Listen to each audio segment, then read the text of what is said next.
Greetings, greetings, greetings, everyone. Thank you for joining myself and Patti. I'm going to get Patti on right now. Let's see. I'm trying to invite some people on.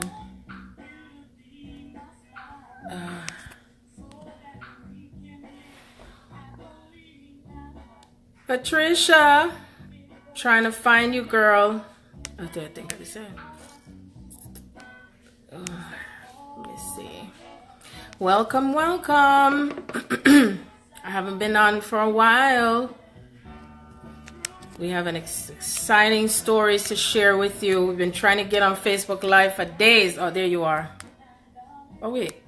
Okay. You on? This is our first time doing this, right? Finally. Oh, there you are. Peace, peace. You just finished eating? I haven't even finished. You haven't even finished? I'm still eating. You're still eating? That's all right. No. I'm eating my ass off. You're eating your ass off? Mind your words. Right? Wait a minute. What's going on? Oh, my goodness. I was just having some laugh with the kids as usual. Patti P. Girl, we have so much to talk about. What's up, Sharon? I'm here. I'm alive. Girl. I know it. I gotta put. And I'm playing some background music. You hear that? Down. Huh? Don't play no background music. You know, Facebook. Girl, you know my power. You know my power. It's all good. You see what I'm saying? Because we're up to some powerful stuff here. So I'm not even thinking no thoughts or nothing to do with whoever, whatever. Keeping it real. All right. Love your colors.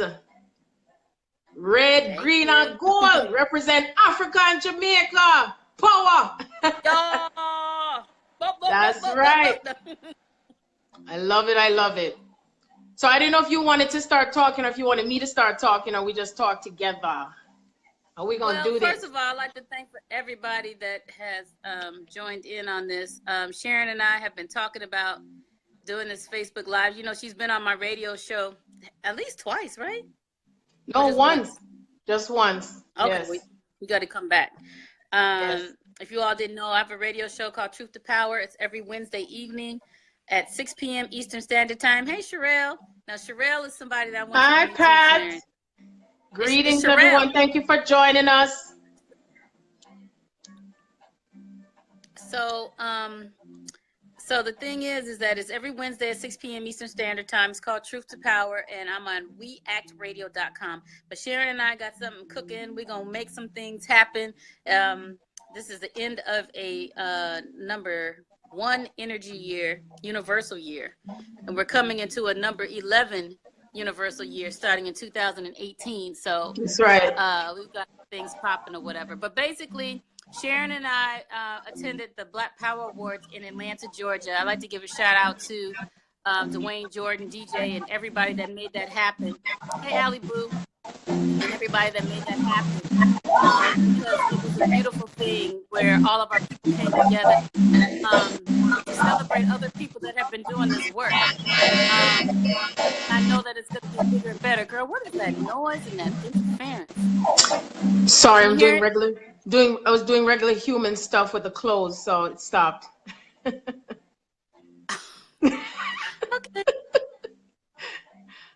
So anyway, it is really hot in my house. I think I'm about to go get my fan. But anyway, me and Sharon were talking about how we wanted to, speak about that because the energy of the people that were there, the ones that we met up with was so beautiful. I mean, so beautiful. And Sharon really connected with some people that, she was able to do some, many readings for. And if you all don't know, Sharon does readings and she specializes in twin flame topics, I guess, or what can you say? Twin flame energy, Sharon? Yeah, twin flame energy could be anything, relationship, and I'm able to tap into the frequency of you know, whoever is mirroring from you, regardless of whether it's twin flame or not. But being that I am a twin flame, I understand the energy itself. I am an energy reader, and I have the ability to look into the past, into the present, and to the future. But I remain in the now while I do that. So, and to go into your Akashic records. So Patty's going to talk about her own firsthand experience with me, what it was like. It's one thing to talk to me on the phone, but it's another thing in person. Right, Patti? Let me tell you, I met Sharon last year. I heard her be a guest on somebody's podcast, and I immediately connected to her, just as I did like with all the others, with Dr. Delbert Blair, with Dr. Sabi, and all the others that are true masters in what they're doing. But Sharon, there was something that touched my soul, because I am a twin flame. I hold that energy. I know people may not really totally understand what that is, but it's a very sacred and ancient energy. And it has come back now for us to join with our divine counterparts, so we can spread unconditional love to humanity to help raise the consciousness vibration. Because this world, or the earth, it's back to 26,000 years of where we started from before, where we did live in this kind of energy, where we could manifest things very quickly, where we were able to come together with our divine counterparts and just create so much. I mean, I don't know if people really know the story of Asar and Aset and what that actually means, but Asar and Aset, they were brother, sister, divine counterparts, and Asar's brother killed him, and Aset actually put him back together. So it's a mythological story, but it basically shows unconditional love, on how the woman is the matriarch. She's the one that basically provides life to everyone. Everyone comes to the womb of a woman, so she provides that energy and that life. So we as divine feminine energies, or women, or the feminine aspects of the creator, we must know who we are, so we can raise this vibration and come back into peace and harmony in this space. So I want people to really understand there's a difference between religion and spirituality. And back then, they were spiritual beings. They knew they were spiritual beings having a human experience, and they lived their lives in that capacity. So much as far as numerology and astrology, alchemy, you know, so much of these things that we've lost throughout the years, but now we've come back to the space, and everything that's happening in this world is collapsing. You know, people don't really understand what it is, but a lot of things that are happening in this world are collapsing, and they're collapsing because it's time for us to step into our divinity, for us to step into our divine right as manifestations of the creator. And it's only gonna happen if we understand what spirituality is. That's what the term Mother Nature comes from. Yes, Erica. Peace, Erica. Hey, Elaine. Hey, Elaine. But yeah, we have to step into who we truly are and know who we truly are, so we can manifest these powers. And Sharon, man, let me tell you, Sharon keeps me on the stick, because I step into this mundane reality, and sometimes I'm just like trying to analytically make things to try to make sense. And it's not about those things making sense. It's about being on a spiritual level, a soul level, because our soul is eternal. It has traveled with us for so many different lifetimes. And Sharon constantly reminds me, Patti, it's not what it looks like. Quit stepping into what it looks like.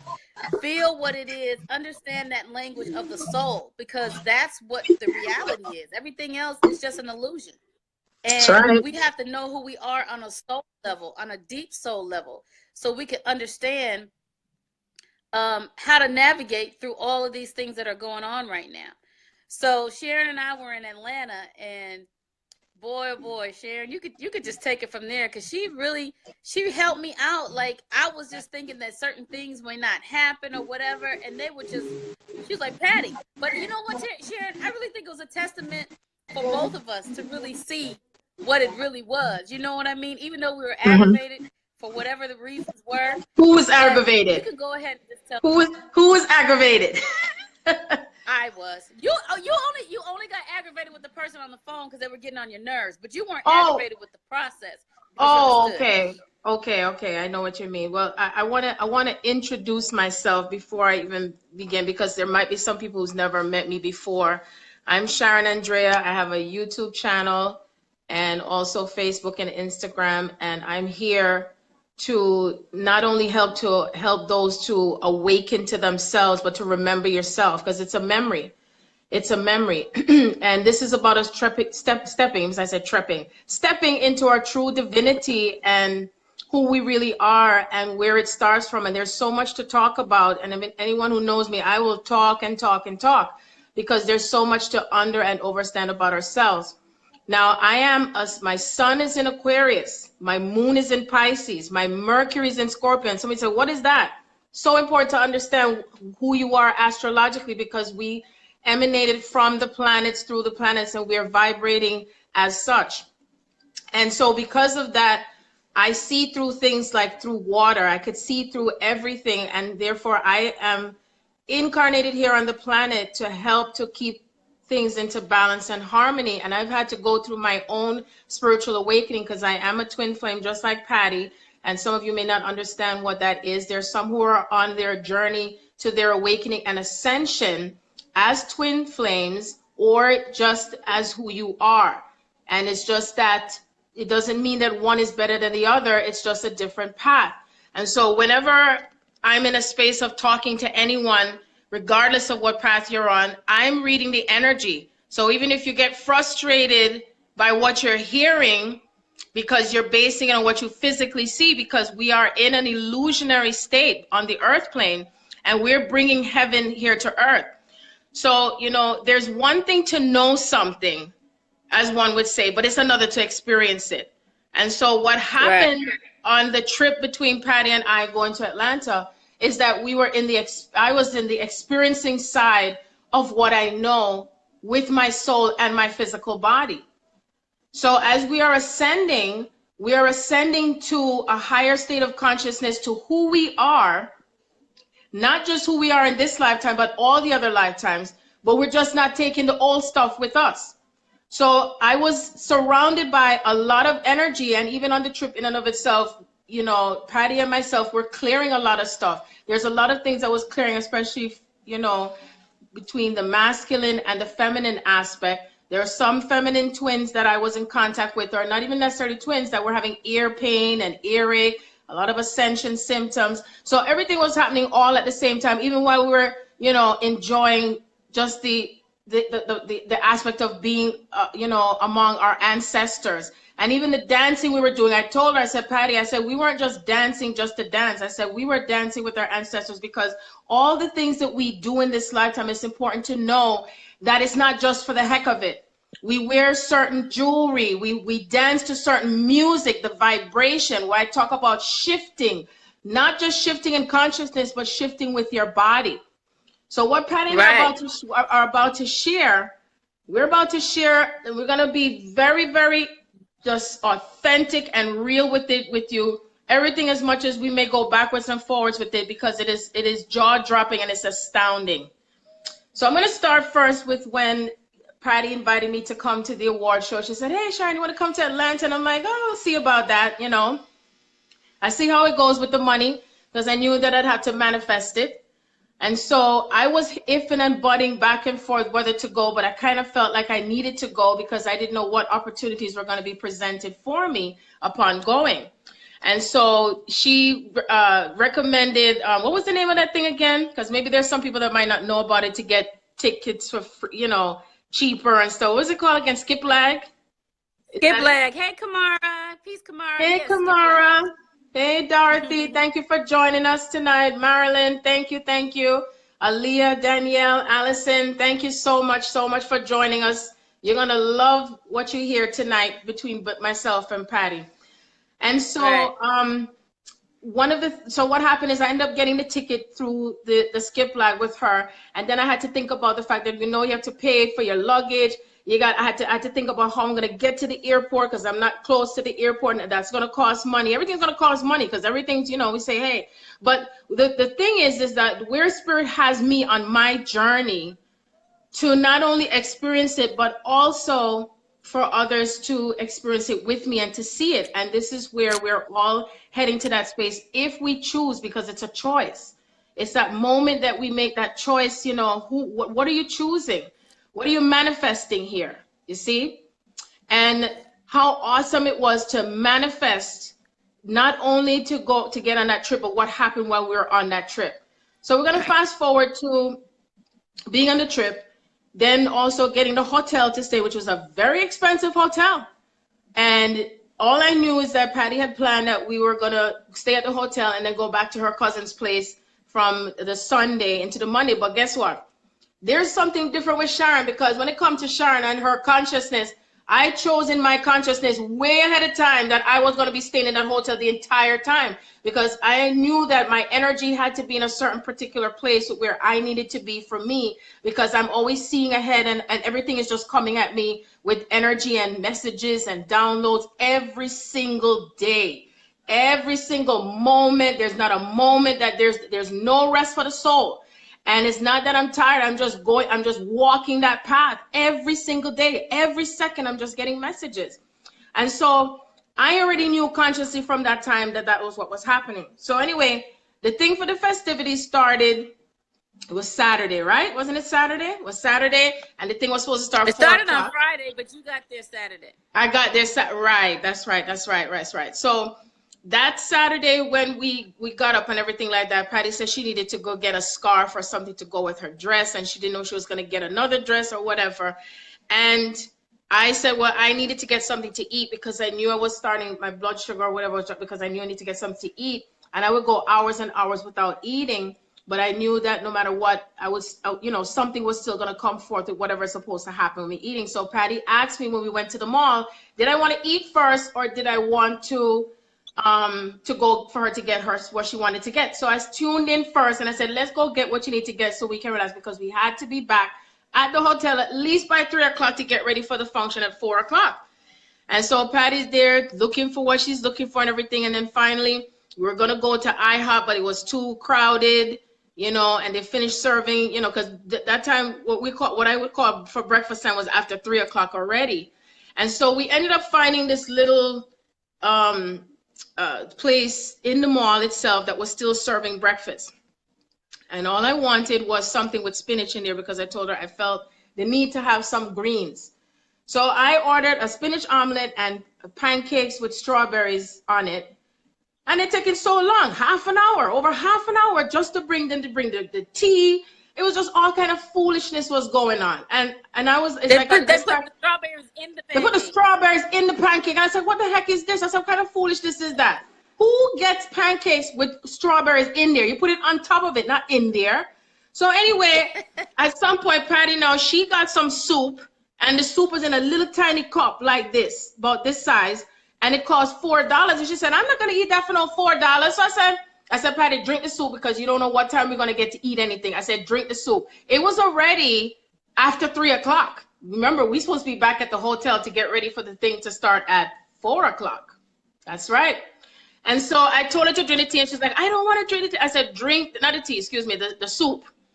And so that time I called the waitress and I said, come, I said, who gets pancakes with strawberries in there? I said, that's, you know, so she said, oh, did you want me to take it back? I said, yes, take it back. You know, I said, take it back. So she took it back. She brought back 2 pancakes instead of 3, because it was supposed to be 3. Then on top of that, I still didn't get my spinach omelet. It's already near 3:30 now. Okay. And we were getting annoyed. We were getting very annoyed. But I said to Patti, drink the soup, because you know what? I said, you never know, that soup might be for free. So I said, just drink the soup. So she and I started talking, and I started giving her some spiritual advice, you know, like I usually do. And Patti will ask the question, and I go right back to the answer. And I said, I am an energy reader. Remember, I don't remember what we were discussing, but I said, I'm an energy reader. So next thing you know, I finally get the food. We called the manager over, and then we started complaining.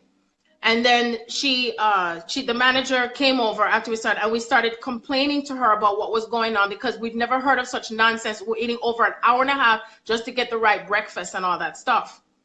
So Patti drank the soup and everything, and it was already 10 minutes to 4. And Patti was like, oh my God, we're so late. I said, it's all right, Patti. I said, everything's on time. I said, everything's on time no matter what. We just don't know what. I said, you know, all of this happening. I said, we just don't know what spirit is up to. That's what I said to her while we're sitting around the table.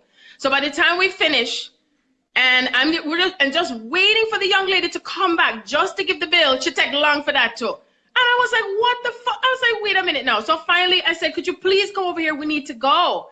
So we looked at her and she looked at us and she said, it's okay, it's on the manager. The whole entire meal was free.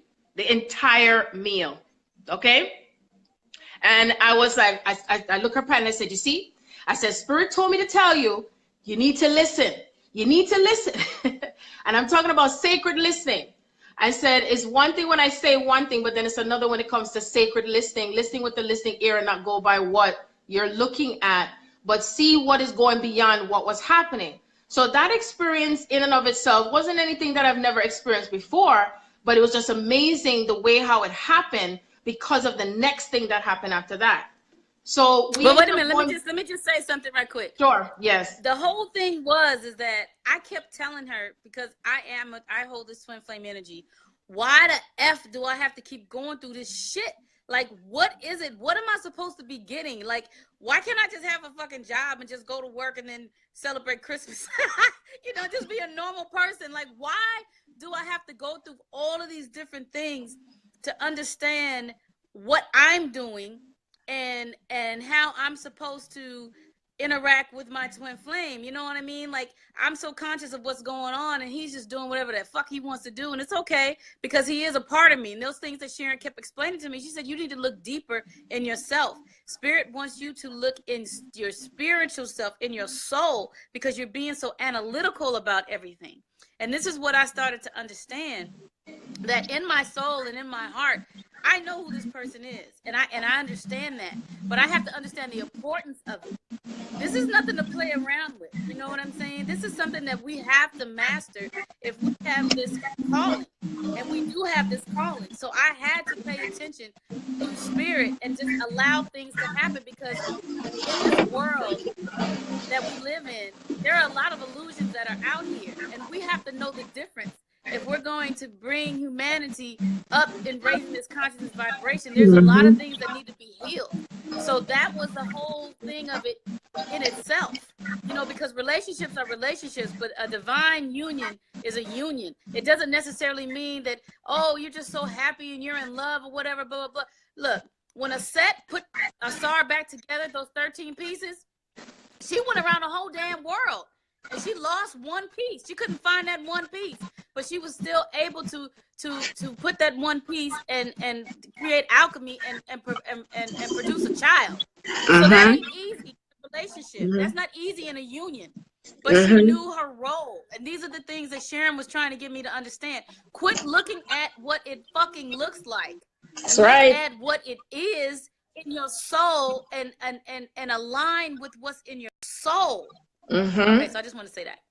Yes, and paying attention to the messages and staying in the now moment, because a lot of times with human beings, we tend to get ahead of ourselves and constantly focusing on what is being shown physically by the person, but not looking at energetically what is happening, what the soul is doing to bring itself together. And so I call it like when you're fragmenting, and you know, as you're fragmenting, you bring all the pieces together of yourself like Humpty Dumpty. And each person is a mirror of you with what you're looking at. And as soon as it affects you, as long as it affects you, that's what you're to look at, is why is it that it affects you, and for what reason, and how you can heal from that and move forward from that. But what's interesting is that even from that point, Patti was kind of getting it even more in another way. She was understanding because of that experience to how she let go of what she was seeing with her physical eye, because I kept trying to show her how it goes beyond that. Even though in the midst of the chaos with what was happening, how our soul brings the chaos. So you see, even if you're going through something in your life right now that looks chaotic, feels chaotic, or looks bad, because too often There's too much labels that are placed on the things like, oh, it's evil. Oh, look, the devil is so strong. Oh, da, da, da. And calling these names. And then what you're doing is you're bringing that experience into your reality over and over and over and over and over again. And so everything is based on the perception of how you look at it as to how you are creating it. And then it starts to manifest. But if you know that you desire for things to work out well for you, then just stay focused on that. Do not keep on repeating and bringing that, you know, the opposite of what you do not want to have. And even sometimes the soul is going to bring the opposite, because we're in this aspect of I am, and then the I am not shows up. So all the chaos of everything that happened with the food and all that stuff, and then it still worked out in the end. It still worked out. And always remember that things work out for more than one reason. That's what the divine always shows me, that everything happens for more than one reason. So then the biggest kicker was, after the function, everything like that, we want to go to another thing that was manifested the next day. So that night we went to the party, and I said to Patti, I said, you think maybe something might be showing cheaper to stay one more night at the hotel? Because once again, Sharon knows what she desires, and I stayed in that space of consciousness to what I was creating, even though I didn't have the extra money, okay?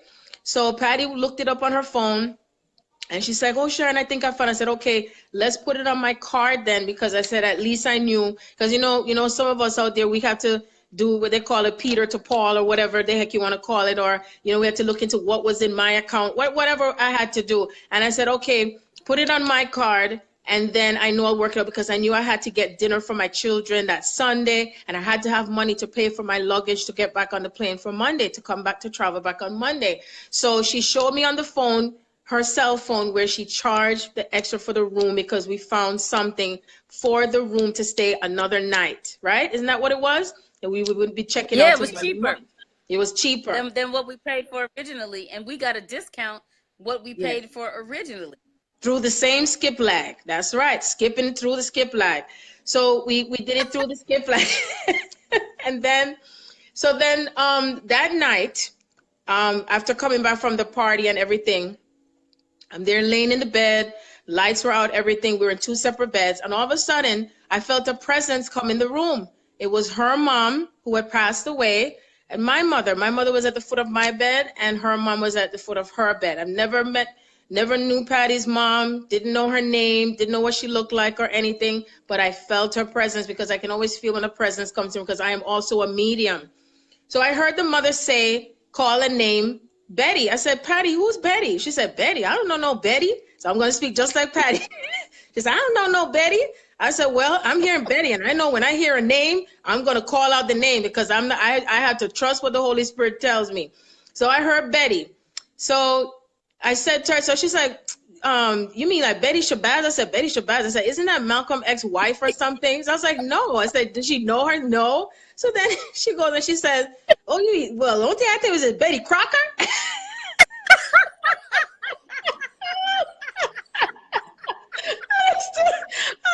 I said, you're so fucking stupid.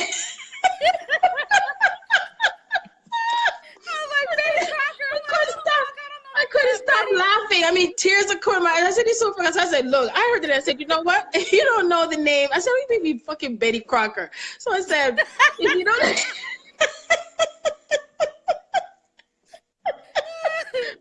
I'm still gonna laugh now. I told her to ask one of her relatives then, if anything, okay? Because I knew I heard the name. So anyway, I started so then finally we couldn't even sleep, because we were getting, like, our bodies was getting hot, all kind of ascension stuff started to happen. And then we went to see, because we didn't even know whether to turn on the there, because 1 minute I'm hot, she cold, and she cold, I'm hot. It was just crazy. So then look, I want y'all to know I'm not ready to see nothing. I didn't want to see nothing. So Sharon knows, and you know, entities, they will come to you. Your spirits, they will come to you, because they're ready for you. They know you're ready to look at. I didn't want to see nothing. You know what I'm saying? Actually, I did see something today. I'm getting a little bit better though, a little. Go ahead. I'm sorry. That's okay. That's okay. because I wanted you to speak into the experience of what was going on there. And so I already had decided that morning, because she knows anybody knows I'm not a morning person. So I knew I had to get up, go downstairs to the lobby to check her out and check me in. So she, so I woke up like around, I think it was like around, it was 11 o'clock or something like that. I went downstairs in my nightgown. I didn't give two rat's ass to go to the front desk. And they said, oh, we don't see your confirmation, your registration. I'm like, what are you talking about? I said, yeah. I said, she did it on the phone. She says, no, I don't see any reservation. She said, and I said, that's strange. So then Spirit said, look at my phone. And when I looked at my phone, it was another hotel down the block. So right away, I was like, well, you know what? I said, I'm not even gonna stress over it. So she said to me, I'll allow you to, to do a late check-in as long as whatever. She said, just have the the place where you order it, to send the itinerary to them to do the extra night. So from the time I was going back to the elevator, once again, Sharon was clear in her consciousness that I was not going to want to be or choosing to have to check out in a hotel, take out bags and all kind of things and go through that aggravation. And I knew that was very clear for me. That was so clear. So I went back upstairs and I said, Patti, for some reason, the thing didn't show the registration for this hotel, for the Sheraton. She's like, say what? I said, yeah. I said, but I know you showed it to me and it was the same place, where she clicked on the phone. So we decided to call, I think it was the Priceline, whatever, to find out. It was still skip lag. Just get to the end of it. Just tell them what happened at the end. It was still skip lag. Okay. So what ended up happening is then Patti then said she was going to contact her dad or whatever to go see him, to see, because she said, don't worry about it. She felt bad. And I said, well, don't feel bad. Because I said, with all of this happening, I said, Spirit must be up to something again. So I ended up calling them, and the woman who came on the phone, she was not helpful. And we said, well, can we speak to a supervisor? Because anybody who knows the work I do, I always go straight to a supervisor when you're not helping me. And so she wasn't really helping us as such. And she said she's going to get the supervisor. Turns out she was trying to disguise her voice being the same person. So we were like, what the fuck? So it was like, get the supervisor. So she got the supervisor, and he ended up saying that, normally we don't give any refunds, but he'll check the hotel that it went to see if they will give us a refund. So once he put us on hold, I looked at Patti straight in her face and I said, well, all I know is I'm very clear consciously that we're staying overnight here. So he came back on the phone and said it worked out. So I had to call my bank now, because the money, everybody knows, with certain bank accounts where it's not a secured credit card, they take the money out the account already. And my whole thing is that I needed the money to be back on my card, but it's not possible because it was a Sunday. And so I was going through all kind of rigmarole with the bank, and the guy from the bank who's supposed to be the supervisor, he was such an ass. Oh my God, he was so annoying. I just had him talk to Tone. So he ended up talking to Tone, hung up the phone. Pat said, why you hang up the phone? I said, because he's an idiot. He's not making, it was just so irritating and annoying.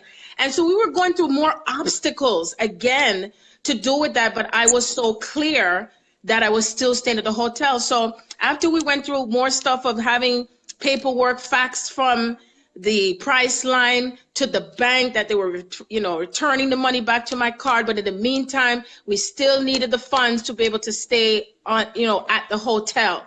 And so what ended up happening, fast forwarding, is that I ended up calling my bank back again.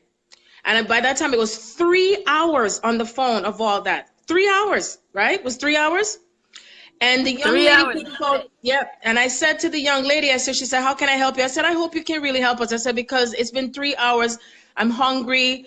And, it's like, this is a sort of an emergency situation. And she said, hold on a minute. I'll be right back. And you know what? She came back on the line and she said, Sharon, I put $175 back into your account from whatever, what would the fees call again? When you get those fees. Overdraft fees. The overdraft fees. And my bank had told me I would not be eligible to get no more overdraft fees ever till next year. That's what they told me. I mean, everybody knows what it's like. Whoever knows what it's like when you get those overdraft fees and they take us so much and it adds up and it adds up and it adds up. and she put it in my account just like that. And the whole stay that we would have to stay, the order was would be $150. So not only did that amount go back on the card to be able to charge, but also the money that was paid for the first, what was taken out for the first time paying for the hotel also occurred.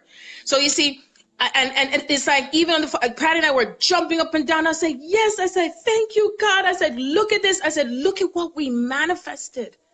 Look at what we manifested. But even not even only that, the hotel rate was even cheaper than it was the night before. It lowered in what? It was like 20 minutes. It lowered by the time we were to charge it back again. That's also, that happened too at the same time. At the same time, all of that happened. And I said to Patty, I said, look at the power of manifestation. I mean, I know that I have created so much magical things in all my life, but it's just a wonderful thing to witness it even more in this case, what manifestation means, that it doesn't matter how it happens. It's trusting and knowing that it's going to happen, and to stay present, to stay in the present moment. And it gets better. It gets better.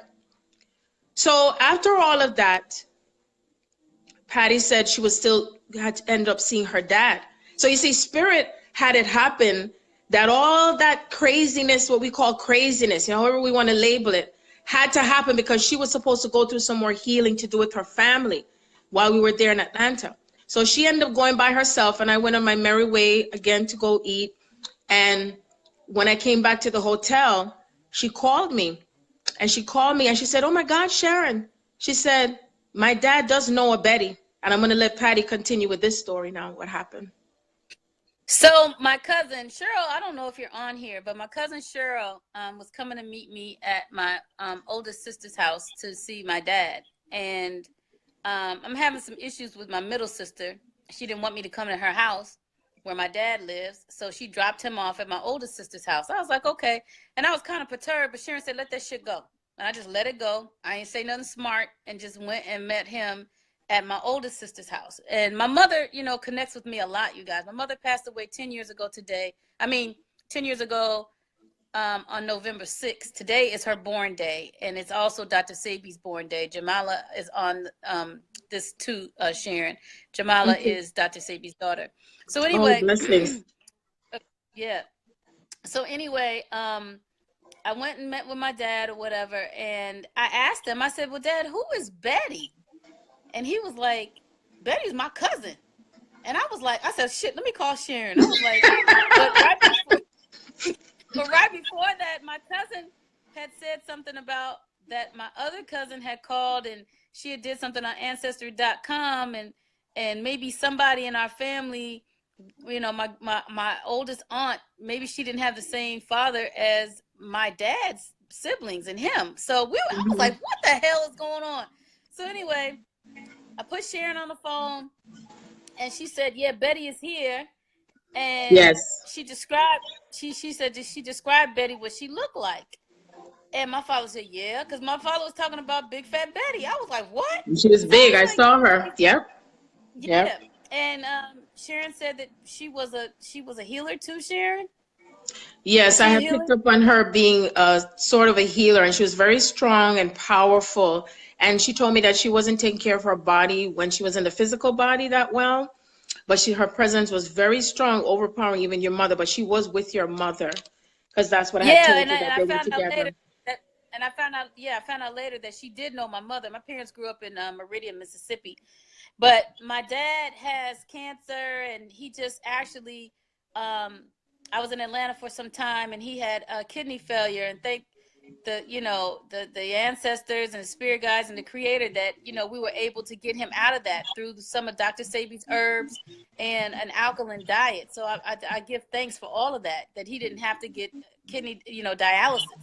But anyway, she told my father he needed to drink some water. Girl, Sharon, you weren't there. My father picked up the bottle of water and drank the whole damn thing down. Wow. Wow. My cousin Cheryl was like, so Sharon just started speaking in tongues, and she just started telling him different things. Yes. Yes. And my mother came through, and she told my dad that, she forgave him for whatever he did to her.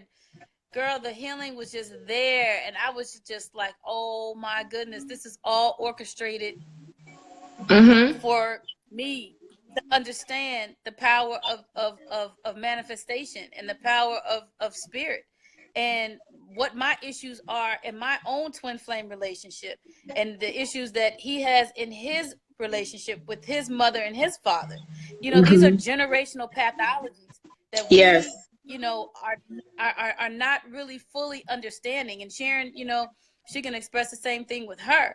You know, this whole thing about healing has to take place, and it was orchestrated in the most profound way, because when Sharon said that my mother was in the room with us and her mother and this Betty, and then I asked my dad, I don't know no Betty, and then it all just came together, and then she started telling my father stuff, and my sister turned down the TV because she was listening. You guys, we got to step into our divinity because it's here for us now. It is so here for us now to do what we need to do to surpass all of this negativity that's going on, and especially us, these twin flames. I don't know who's on this call right now, or I mean on Facebook right now, that are twin flames, but this shit is difficult and it's tiring at times. But it also, the reason why it is that way is because we have to understand who we are as eternal souls and step into that and quit looking at what it looks like so much. And it came through my parents. It came through my parents. No, my mother and father, they loved each other in the way that they loved each other, but it was weird to me. But, you know, they loved each other and they took very good care of us. You know what I mean? But there were still some things that in their relationship that just wasn't cool. You know what I'm saying? And I see that those things have manifested in my relationship as well. You have some music, Karen? Yeah, turn it down. You have a music? I turn it down. Yeah, turn it down. Yeah. So, you know, that whole thing, clearing the generational pathology, because it passed down to me too. It's passed down to my sisters. And it was a clear wake-up call that Sharon, that we're together in Atlanta. I was so excited about going to Atlanta with her and having her come there and everything, that it just all came together, that I was able to see what it truly, truly, truly was. It was that I needed to be in my knowing. Okay. I had to know that, look, this is your divine counterpart.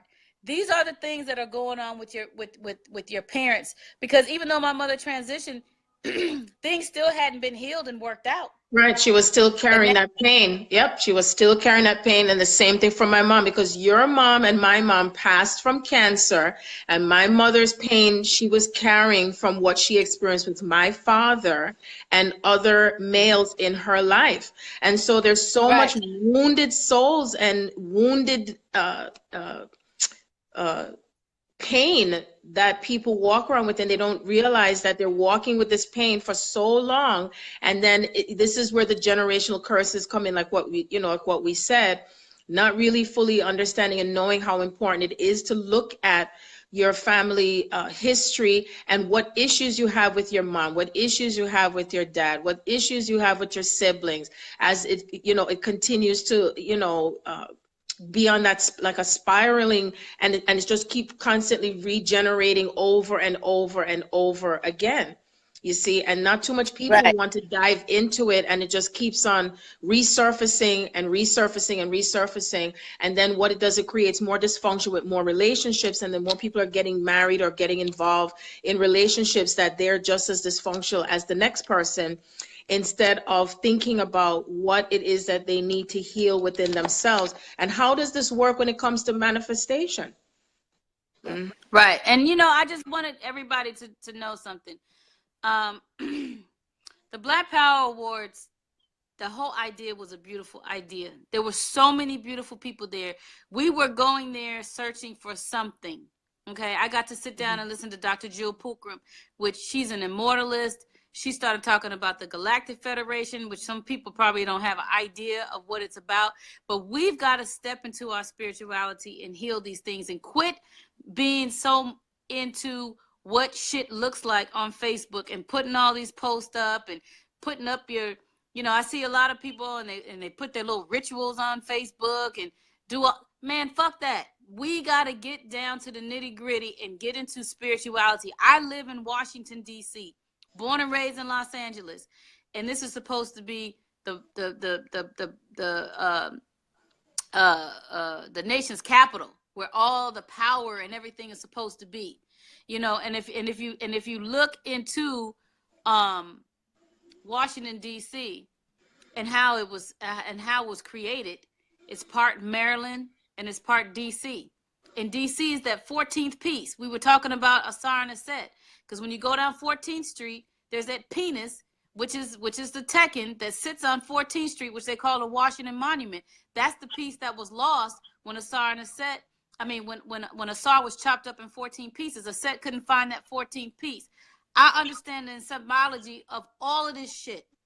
The Virgin Mary gives birth to the Christ. I live in what they consider the Christed energy in this space. I live on 13th Street. 13 represents resurrection, and it reduces to 4, which equals foundation. DC is 4 by 4, 10 by 10 by 10 by 10, which is 40, which equals 4 is foundation. We gotta understand spirituality and stop with what this man-made construct of religion has been holding us back from. Sharon is the real deal truth. Sharon, I wanted her so badly to meet Professor Small, because he's my Jedna. I'm in a soul family with him. I know him from other lifetimes. I can't even speak to you how he and I connect. And people like Sharon are people that can assist us with us being able to unfold more of our gifts. Just like Kamara. Kamara does Reiki. And I know that she's done sessions with me before, and she's seen a lot of people that protect me and are around me. We got to get out of this spooky shit. And Sharon, I'm really working on that. And not being in fear. Not being in fear. Because these people that hold us back, they know our power, and they know that they don't mask it. You know, they know that if we can tap into this spiritual thing, that we can get with our divine counterparts, we'll have peace on this earth. We will have peace within our souls. Our ancestors that have passed away, they'll have peace as well, and they can continue to move and everything. So I really wanted people to connect with Sharon, connect with me. I'm an empath. I don't do readings, but I know some shit now. I may not understand how I know. Right. That's right. I do know some things, and sometimes I don't know how to express them out of my mouth. But I am empathic. I am a healer. Excuse me. And I'm a number seer, you know. And Sharon is helping me and assisting me with my gifts. Because when I met my twin flame, you know, usually when you meet your twin flame, your gifts become larger and bigger. And that's what happened with mine. Yeah, 4 years ago. So we came here because we want you all to know that it's time to really look into yourselves and allow that power to come out, because everything out here that looks like power with Trump and everything that's taking you away from yourself and focusing on negativity, that ain't no power. That's illusion. This is like the fucking ass Wizard of Oz. You know what I'm saying? It is. You know, it really is. It really is. The true power is, and I'm telling you guys, I was so stuck. I kept saying, Sharon, I am sick of this bullshit with this relationship. Shut up, Cheryl. I know Cheryl talking about let her speak. No, because I want people to really understand about spirituality, about, you know, what people think I'm crazy because I'm stuck in a certain space and I don't know this, I don't know that. But that's not what it's all about. What it's about is you having the capacity of knowing what that is. So you can go ahead, Sharon. I'll be quiet, Cheryl. No, it's okay, because even when you talk, as you know, I said that it's good when you ask questions, because, and if anyone has any questions, please feel free to submit your questions, because I love when I get questions, because it pulls out the information out of me. And, you know, one of the observations I made when I was in Atlanta was that there is a consciousness of mental slavery. And I'm keeping it real. Mental slavery. Because it's too often that some of our people stay stuck in wanting to please others and please people instead of living in their truth and living authentically, afraid of what someone is going to say. But let me tell you something. There's going to be a world that exists where people from other galactic planets are going to be coming down here, okay? And that's what's going to happen. So I'm the one that's going to speak what other people may not want to be speak or not ready to speak, but that's tough titties, because that's my motto, tough titties. Because it's when you allow yourself to know the truth, as you allow yourself to know the truth, you're able to set yourself free and not be continuously in this mental bondage.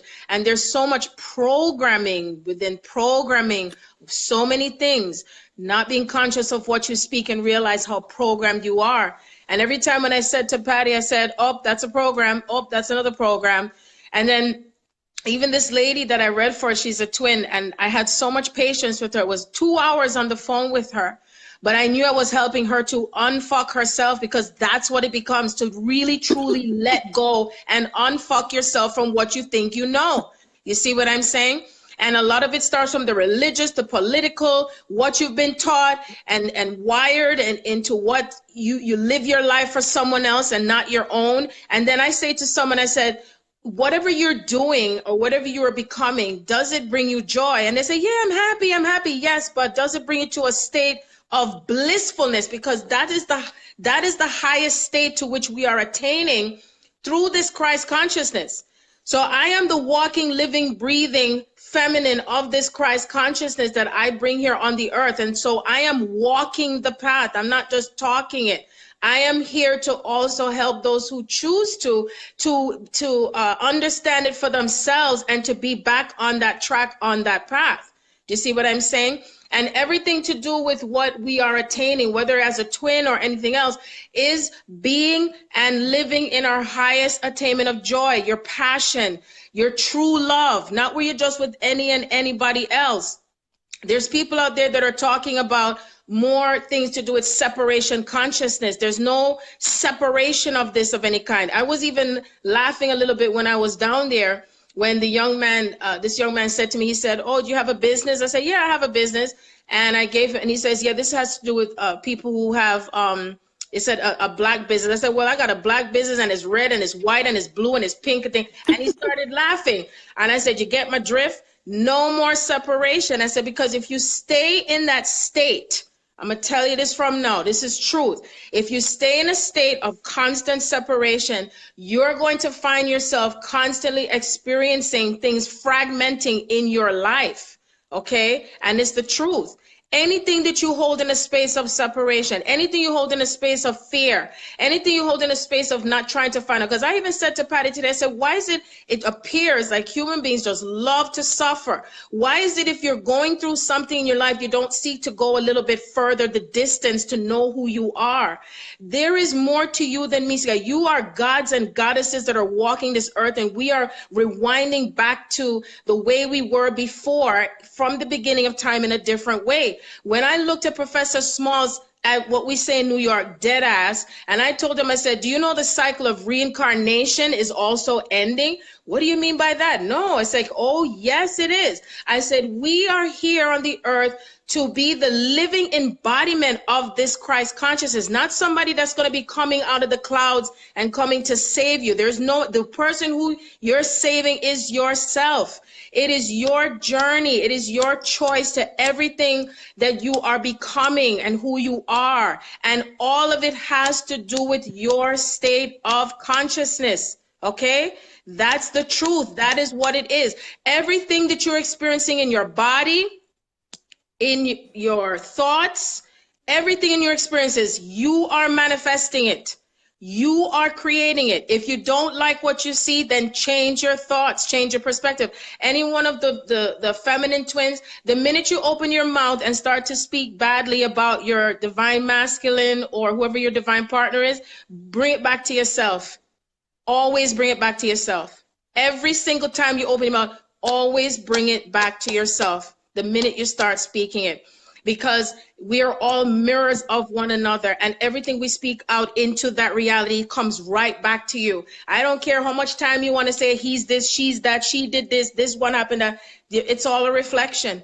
It is all a reflection. And this is not about you being in a school where you're being punished, because that's another consciousness that's out there, that people hold on to, is that they think that they're being punished. They think they're doing something bad, and the labels, and oh, the devil is strong, and oh, this devil did this, and then they're calling out these names, and then you just keep recycling it. And then because something is happening magically, then the labels come again. Oh, this one is evil, this one is bad, and this is good versus bad. There's no good versus bad. There's no right versus wrong. Everything that we are creating in our reality, the soul chose to go through that experience for a reason.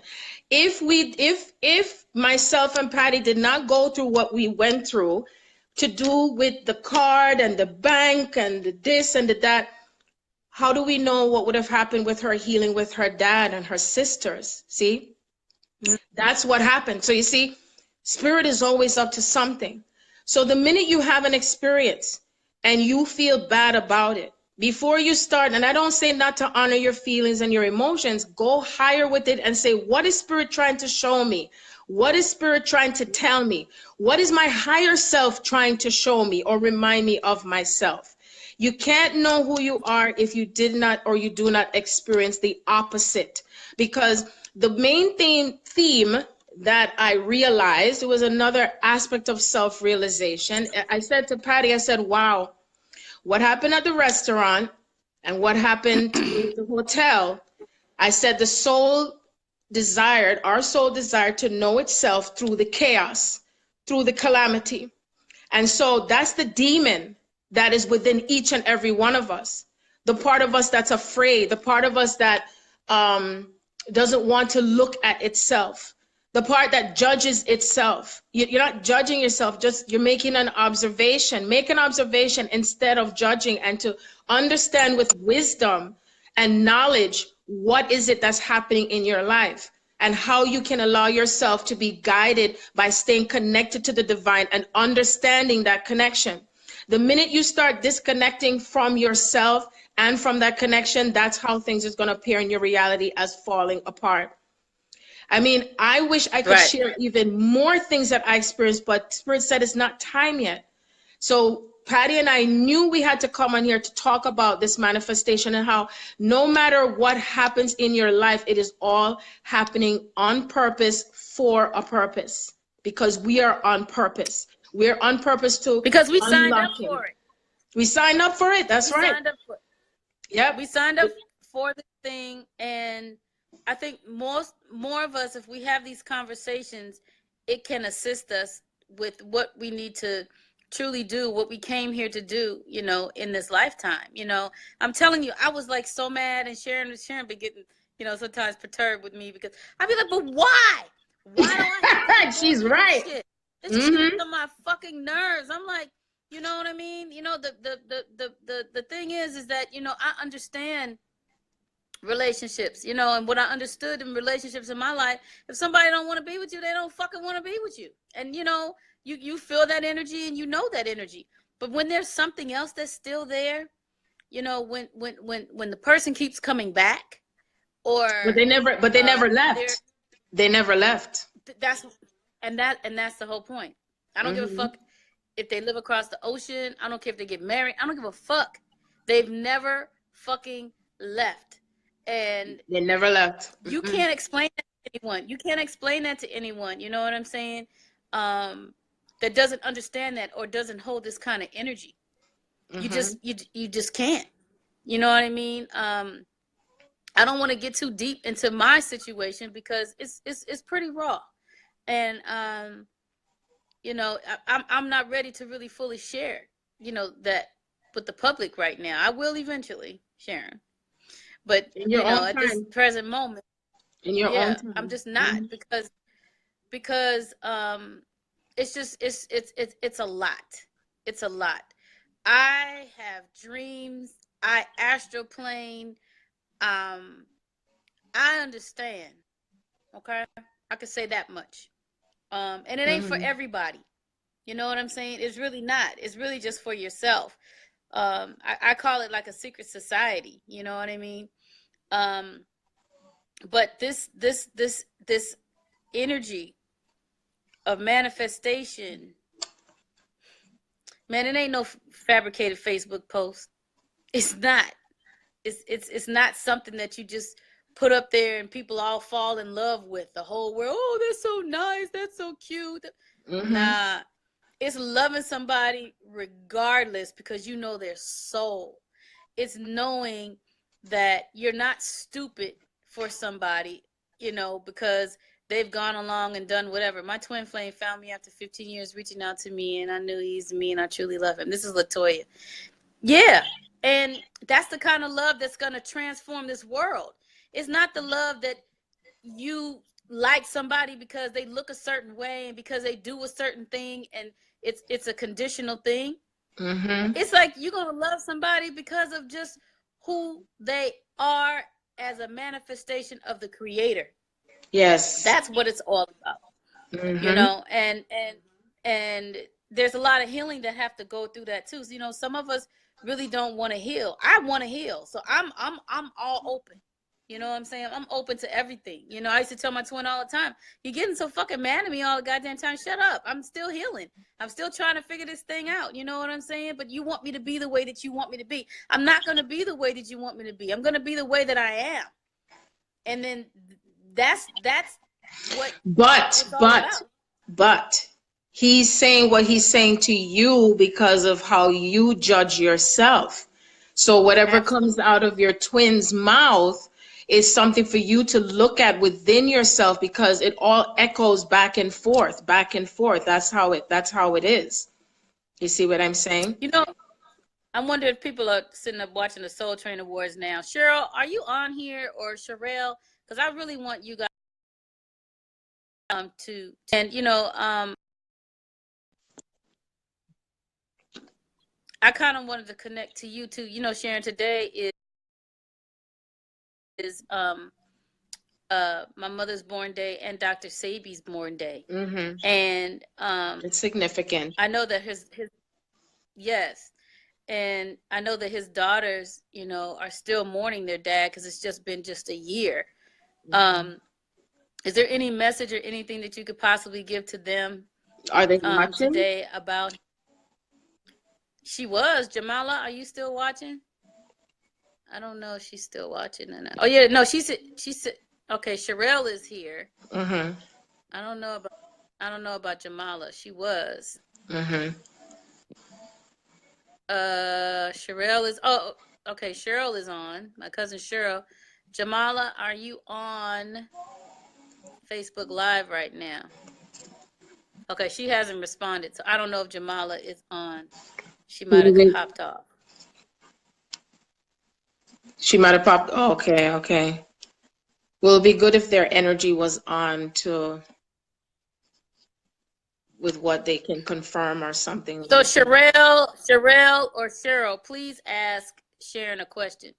My cousin Cheryl was like, dang, I was hoping she was going to stay at my house so we could talk. What was she? Stayed at the hotel. She said she was hoping what? That we were going to stay at her house. Remember, for Saturday Oh, night, okay. night. I know, but Spirit just didn't allow it to happen. There was so much energy flowing through me, and whenever that happens, and so I will start speaking in tongues, and it's just a lot of energy. It's a lot of energy. And so much shifting that's happening internally that's also emanating between myself and others. So I always know that whenever I am in contact with anyone physically or, you know, through the phone, whatever, something is shifting. Something is always shifting in some way. Now, there's something that I'm hearing Spirit telling me to also address very, very importantly, in part to do with the feminine twins. Is to remember that it starts with the feminine first. It starts with the feminine first. Everything to what is happening on our journey, it starts with the feminine first, because I told Patti that everything that I speak and say and do at times, my twin and my divine counterpart does the same thing.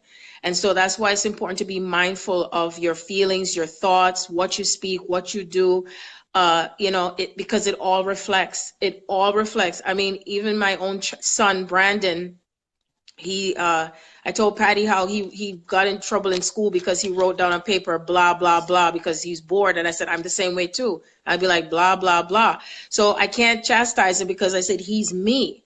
Okay.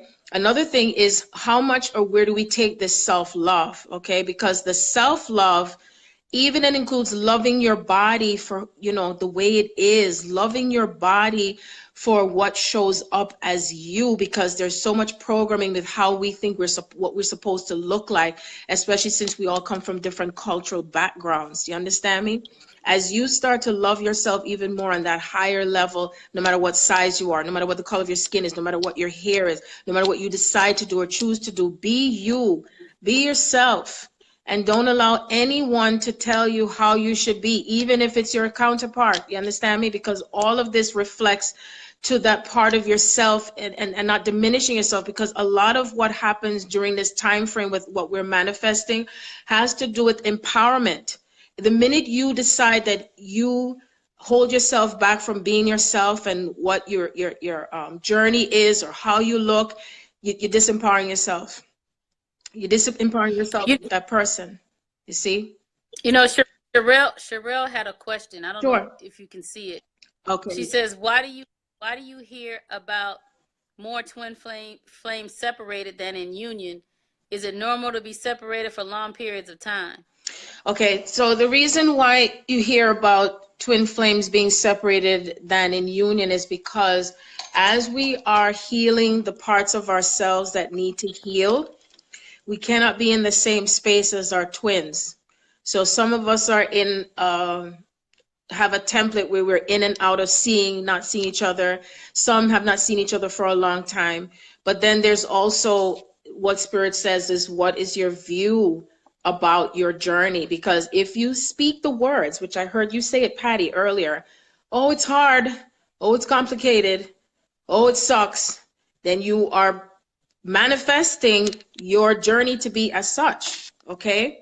And I know it can seem quite complicated because remember, we're all seeing and experiencing things from different perspectives. And one of the things that I realize that becomes difficult, especially for feminine twins, is that you're expecting your counterparts to be the same like you, or to be going on the same journey or doing the same thing as you, or that they should be feeling pain like you. But you have to understand that they are experiencing things from a different perspective, and so are we.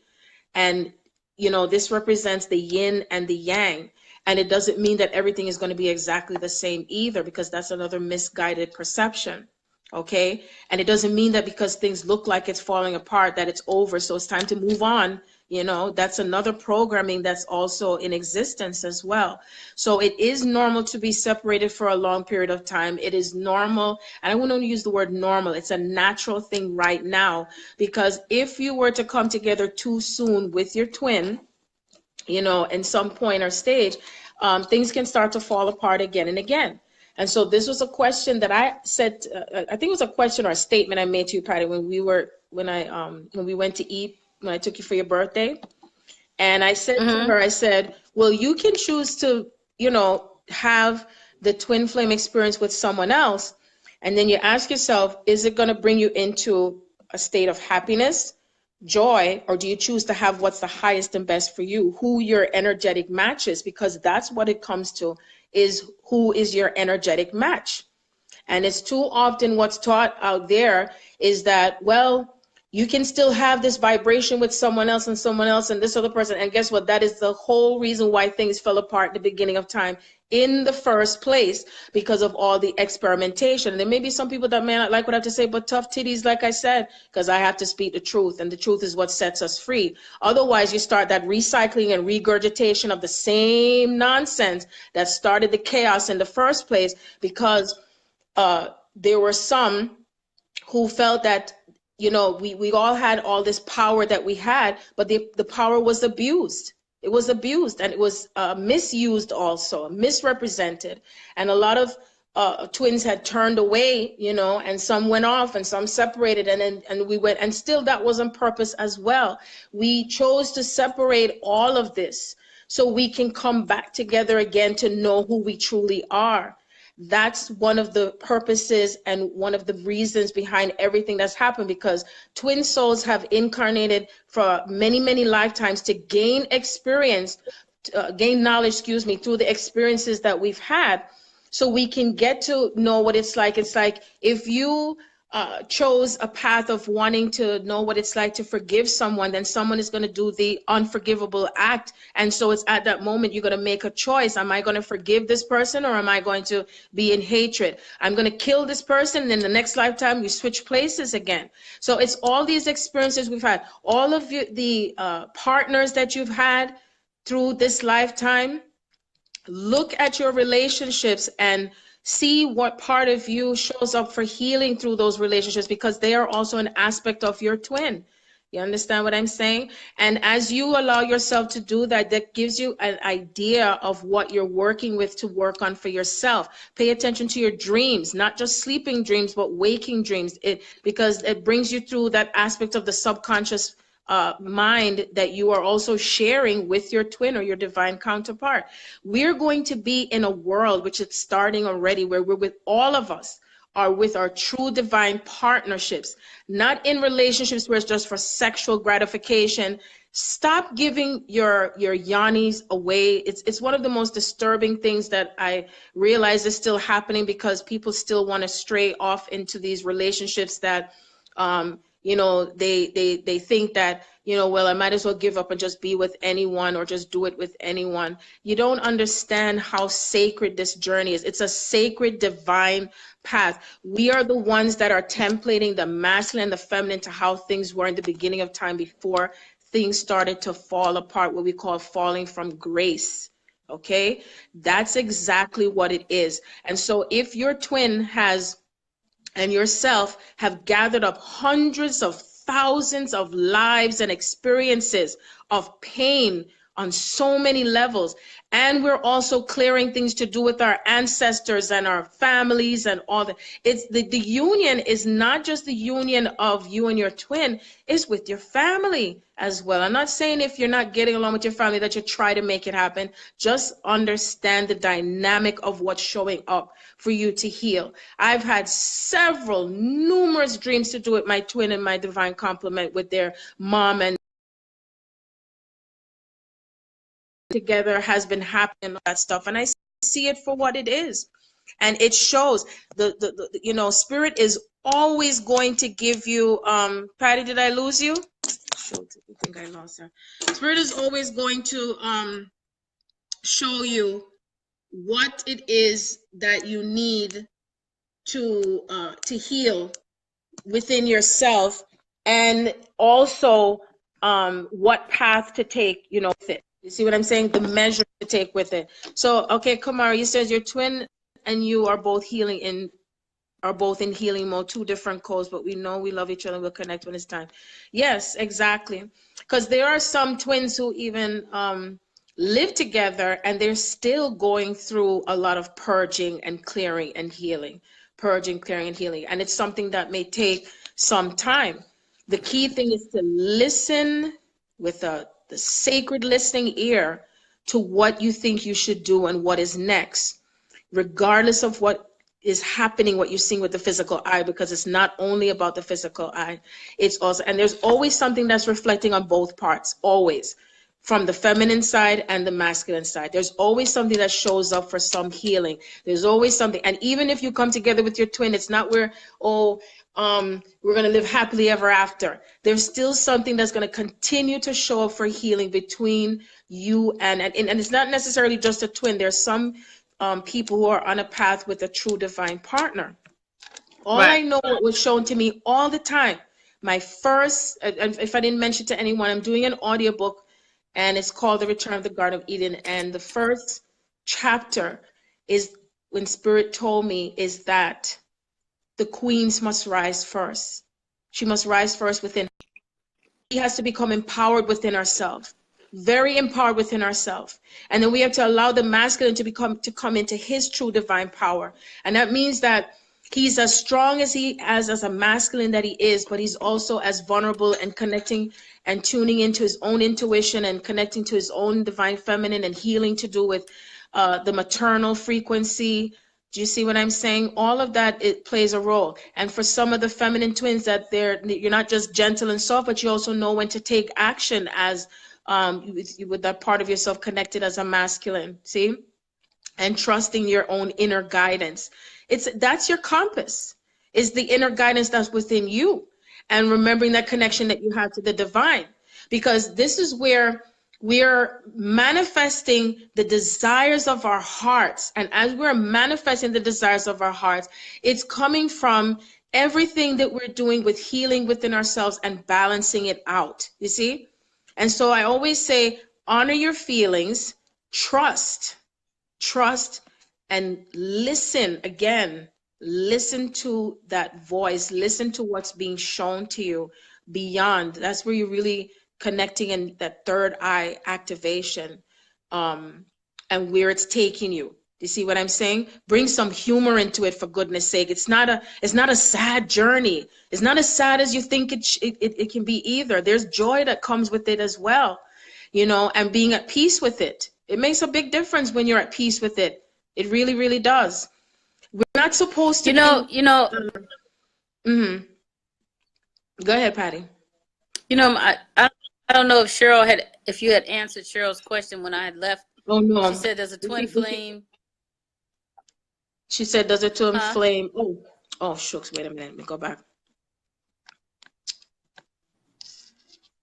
I gotta bring back the question. She said, does the twin flame always have to be a love relationship? Well, one of the things that I know that Spirit shows me as far as the twin flame dynamic is that it's almost like having a dangling carrot. And the love that you have for your twin is infinite, okay? And how I allowed myself to be set free with knowing that I'm in love with my twin and knowing that there's a deep, deep bond. And it's a very deep bond. It's a bond that cannot be separated. I'm able to even feel not only his thoughts, but it's like I could hear him through the soul connection that we have. And it's just something that can never be broken. And so when you ask the question, does the twin flame always have to be a love relationship? Then I ask you, do you feel that you deserve to have love? Do you feel that you deserve to be in the highest and most divine relationship when it comes to love? And then I'm going to take it even higher, Cheryl. Do you feel the love that you have for God goes above and beyond what you could ever imagine? Because you see, the love that you have for your twin, the relationship that you have with your twin, whether you label it as romantic or friendship, it's all of the above. You know, it's like we have been everything that we could ever desire and to be. And therefore, it is manifested through this Christ consciousness as the highest state of being as God through God. There was a moment when I never forget when I went to Bed Bath & Beyond. It was 2 years ago. And I heard God said, did you know that that was me making love to you all that time? And I'm like, what are you talking about? And I heard the Spirit, I know when I get straight from God. And it's to look at it that we are the expression of God in every way possible to what we and who we desire to be. And everything that you feel and think and believe is based on what you're choosing, And what I'm feeling, Spirit is saying, is stop reading all the stuff. It's not everything that you're reading out there. And that's why I think you feel confused. So allow yourself to start going internal now with what you're receiving from coming straight from the divine and not what you're reading only. I don't think she's reading anything. I think she talks to me about it. And she just thinks that it's just but crazy. There's still something, if she's not reading it, then she's listening to it, because I feel her getting connected to other people's thoughts, and it can get confusing when you hear other people and their journey. and what they think it should be. And then a lot of times there's some who get caught up in it and they think that that person's journey is the same thing for their journey. Do you understand what I'm saying? That's what I What mean she when I said, say that. what she says, I don't think I have one then. I don't have that with anyone. I definitely deserve it, but I don't have that yet. So she doesn't. What is She it? doesn't. What is it? Oh, sorry. No, I'm saying, what is it that she feels she doesn't have? A twin flame. Because I was telling her about her last relationship. Okay. I'm not. Oh, I was gonna say, there are signs that one would know whether they're a twin flame. And Right. it is not, once again, it is not for anyone to tell you whether someone is your twin flame or not. Right. And try not to get too caught up into it. But know that spirit will, your higher self is just going to lead you to everything for you to know that. Okay. I know that the signs that you get is dreams. You will just know within your knowing, within your knowing. You see what I'm saying? Right. It's just something that you know. And there's not one point in my life did I ever doubt. And even in the beginning part, there were people that were saying to me, oh, no, that person's not for you and thing. But then I felt all that pain inside of me. That pain went so deep, deep, deep, deep, deep. But it's through that pain that I rediscovered love. It is through that pain I rediscovered myself. It is through that pain that I emerged into a higher and even highest, and I'm going even higher and higher version of myself. So you see, what your twin does for you is gives you such a beautiful gift. It's a beautiful gift. And it's how you look at it from that perspective is how you set yourself free. And I know it can be confusing, like, well, am I supposed to still keep loving it? You know, every twin out there knows that no matter what the fuck you do, even if you try not to think about it, or you get a dream, or you get the synchronizations, well, I'll get names, I'll get all kind of stuff in the weirdest ways. And you know those are your telltale signs. And you're Right. not crazy. You're not crazy. You're not crazy. And it's not up to you to have to explain it to anyone. It's not about them, it's about you. It is your business what your journey is, and not everyone's journey is the same. You see, not everyone's journey is the same. To me, I look at it this way, that if anyone is on a twin soul journey, I feel that it's a way to accelerate even faster. That's what I'm feeling. That it's a faster way to accelerate into this, and it also raises your level of consciousness to an even higher level, and you go very deep, and it widens as well. You see what I'm saying? There's so much to understand about this journey, very much so. But the key thing is, while you're on this journey, where are you placing your thoughts about it? What is your view in it? Are you gonna keep judging what you see? Are you going to start to be in fear? Are you going to be in doubt? Are you going to go back to what somebody else might say? Or are you going to follow what somebody else? Or are you going to stay on path and pay attention to the connection that you have to the divine? That's the question. That's the question you have to ask yourself, because it's too much that people get so caught up in the groups and caught up in what this person said, caught up in the politics, caught up in the religion, caught up in all of that. And then all this stuff gets clogged up inside of you. And you say, where are you keeping and having room for love? How are you allowing yourself to be in the flow of your journey, to be in the flow of love? Do you know that the true meaning behind all of this is love? It's really about true love. It's all about It's all about self-love. true love. Yeah. It's all about self-love. I think that Cheryl, my cousin loves me dearly. We grew up with each other, we're just like 11 months apart. Mm-hmm. Yeah, we're 11 months apart. And I think that, the most human thing is that people that you love, you don't want to see them hurting, you don't want to see them going down a rabbit hole, like they're in disillusionment. We all down the rabbit hole, hun. We all been going down the rabbit hole. We can't stop it, and we have to be also an acceptance that, already this past 2 days, I'm hearing people talk about what death in their family and this death, and I'm telling you, it's happening. There's just some of us that are not able to handle, or not choosing to handle, the changes that are happening on this planet. You see? And being in fear of it, or something like that. And Each death that happens is a good thing. It's a good thing in the sense that that is what is propelling you to shift. That is what's propelling you to pay attention. That is how God is waking you up. So your twin is here to wake you the fuck up. Everything that's Wake you happening the to fuck up. and to wake you the fuck up. Donald Trump, wake you the fuck up. Everything to wake you up. Did anybody notice how everything was just so different with this so-called the holiday? Because Spirit allowed me to see through, because the veil is so thin. The mask is coming off. There's more and more masks that are coming off. How many of you out there is really seeing people for who they are? Girl. Because we are becoming naked to the soul. Your twin allows you to become naked to the soul. That's what it does. Everything Yes, you it think does. you can hide, you cannot hide it. We can't hide our feelings. We can't hide our thoughts. You see, it's all coming off. That's right. But you know what? I think it's just become such a phenomenon that everybody just thinks that they expect to be a twin. Look, I didn't know nothing about no twin flame. I wasn't thinking about the shit. I didn't know nothing about it.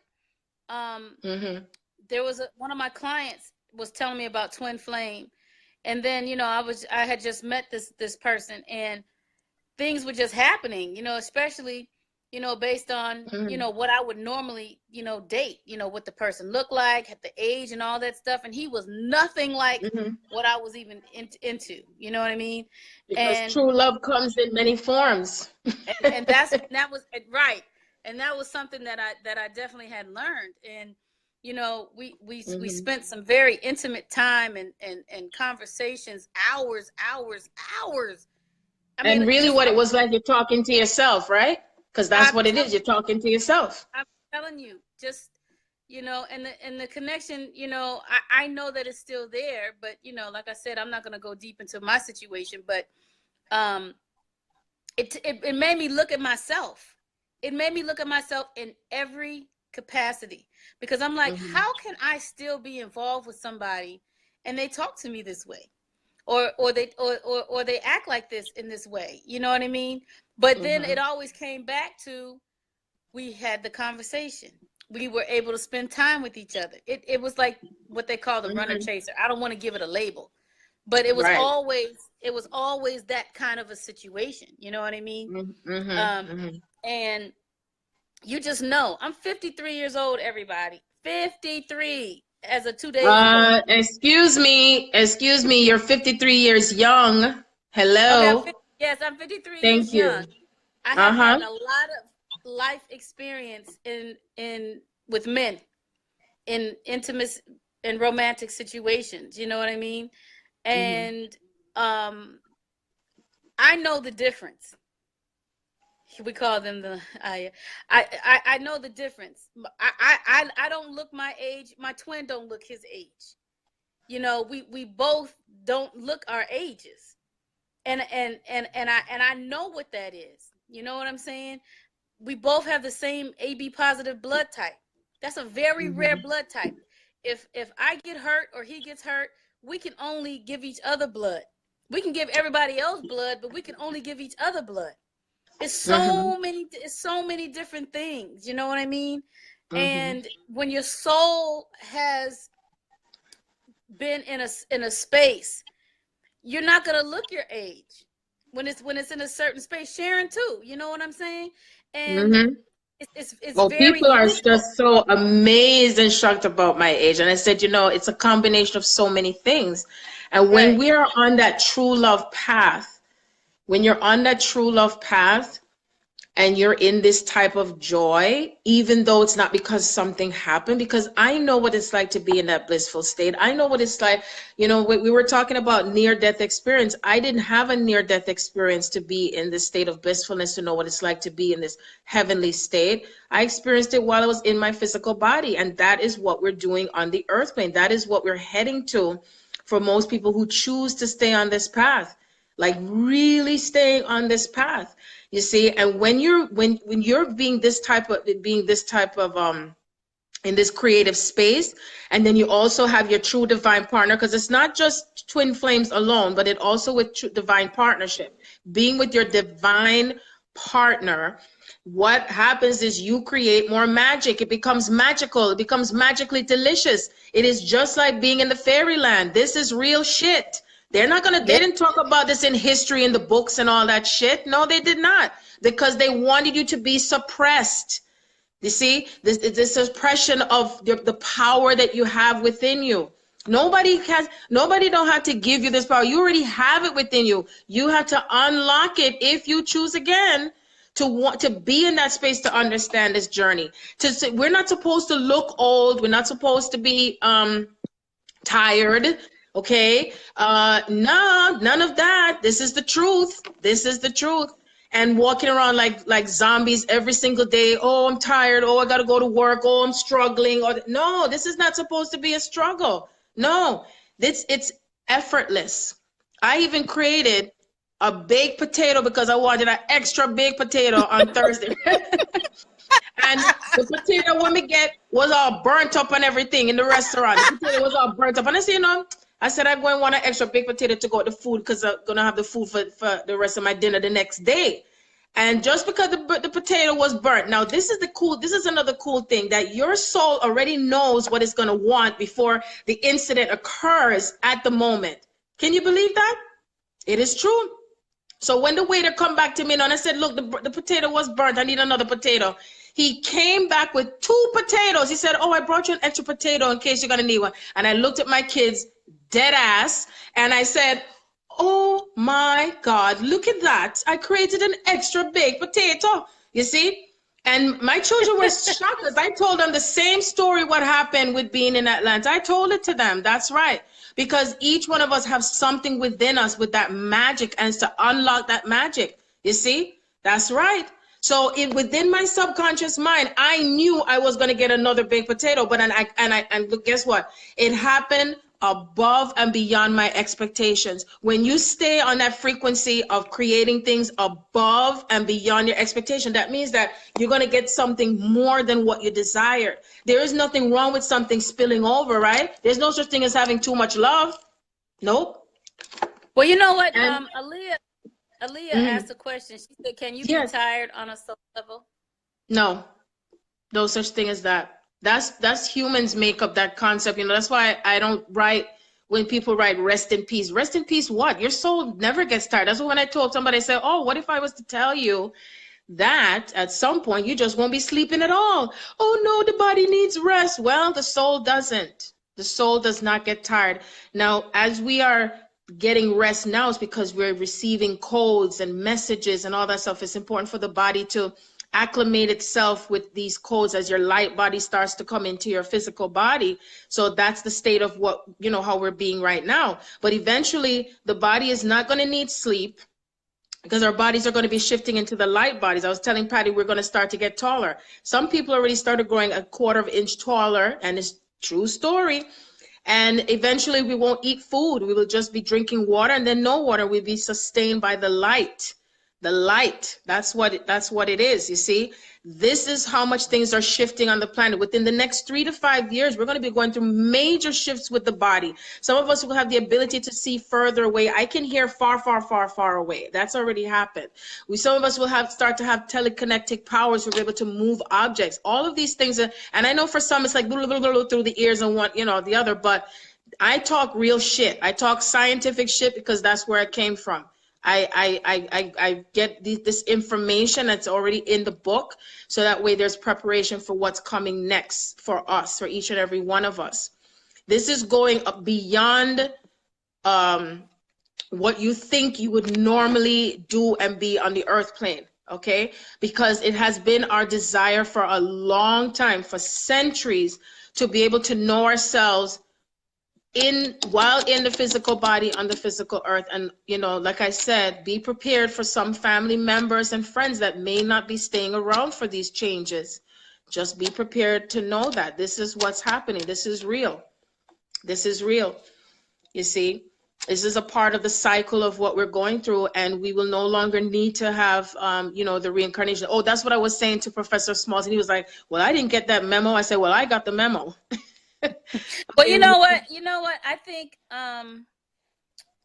that in order to know yourself, you have to go through experiences in order to, I mean, we came here to learn, you know what I mean? And I don't To know if a lot of remember. us have, To okay, well, remember. to remember, Mm-hmm. to remember, to remember remember yourself. and remind each other and ourselves who we are. Because the Well, you soul. know what, Aaliyah, my twin flame drained me and I drained myself. Because you know what I started thinking about?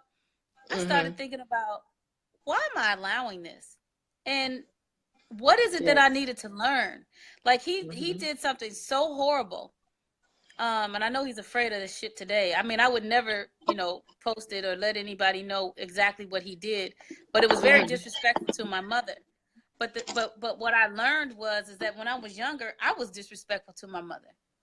So I realized that it came out that way because I needed to heal that part between her and myself, because there were just things I just didn't understand when I was younger.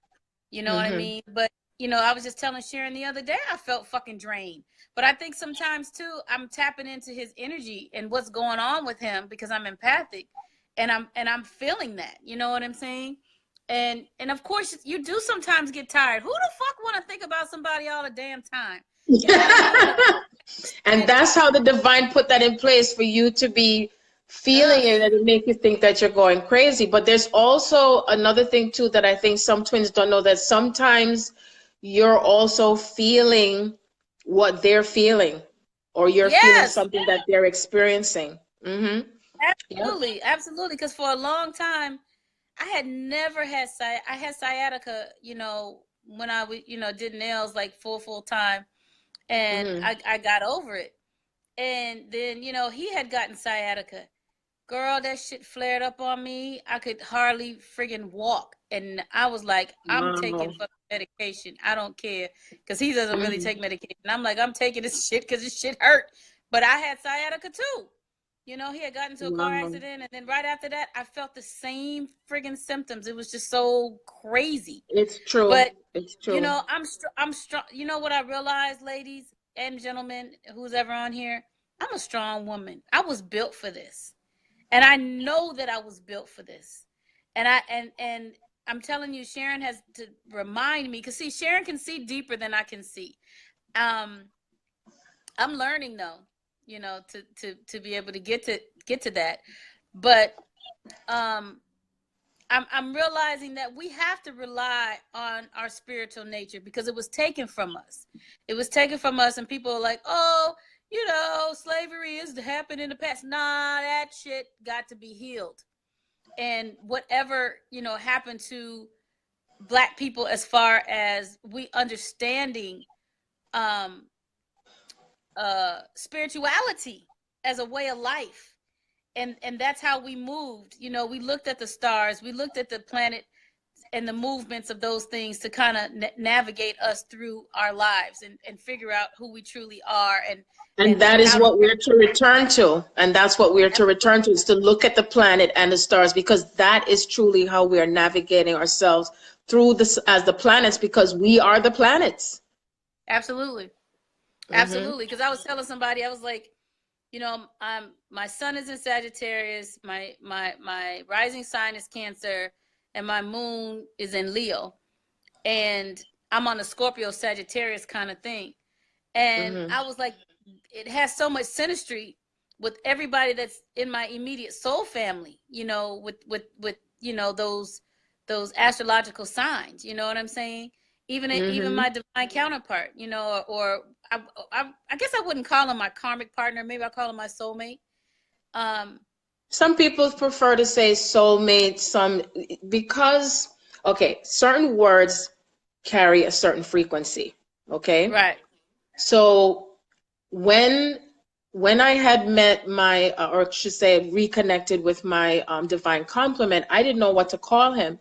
And Spirit let me realize, because soulmate is like, you know, your sister, your brother, your cousin, you know, whatever. And your soulmates are here to assist you with that journey. They're here to assist you with this journey. And then remember when we were talking about the soul monads, the number 7, the 717, you know, that's another path to what's happening here as well. You see what I'm saying? But I have to say something when you were mentioning about the slavery. And everybody has been enslaved. Everyone. Right. And we have been the slaves and the enslavers as well. It's one thing to remember something that's happened in the past. It's another as far as how much do you hold on to it. Because if you hold on to it for a very long time and you keep going back to it and living it, then guess what? You're living out that frequency, and therefore it makes it a lot much more challenging to come into that divine union. You see? So I wanted to make that quite clear to others about holding on to the slavery, because that is another level of mental slavery, is holding on to that consciousness of being enslaved. What happened to my ancestors? Because guess what? Even your ancestors are also holding on to that frequency. When I started out fully blast on this journey, in my house, there were hundreds of thousands and millions of slaves that came through my home, and I had to help them to get to the other side. They were stuck in this physical realm because they were still experiencing the slavery. They were experiencing their babies being taken out of their bodies. I was seeing the whole thing in vision, and it was very frightening, and it was very, nerving. I even had a visual of Patty's twin with something that happened to him in a past life, and I started to cry when I saw it. It was just when I was in Atlanta, and it was so painful, but I knew that I was helping him with his higher self to process through it, because I have the ability to see what happened in the past, and we don't realize how much we stay stuck. So it's very important for us to stay focused.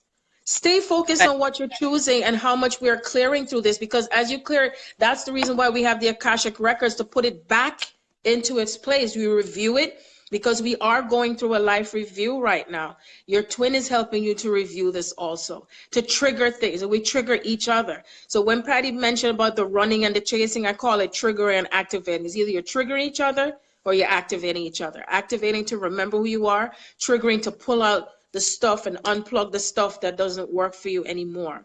You see what I'm saying? The stuff that causes you pain, the stuff that makes you cry. Allow yourself to cry through it. Allow yourself to feel through it. Okay? Because as You know you what, do it, Aaliyah had a question. She said, is there a difference between a soulmate and a divine complement? not really as such. It's just that it's sort of like in a different category, so to speak, because a soulmate is more like I said, like a sister, a brother, a aunt, a uncle. Those are usually referred to as a soulmate.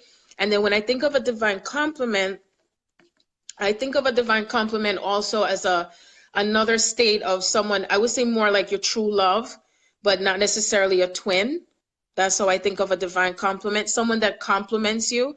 But a divine complement process could even be someone that's not necessarily romantically involved, because it means that there's something that complements you with that person. You see what I'm saying?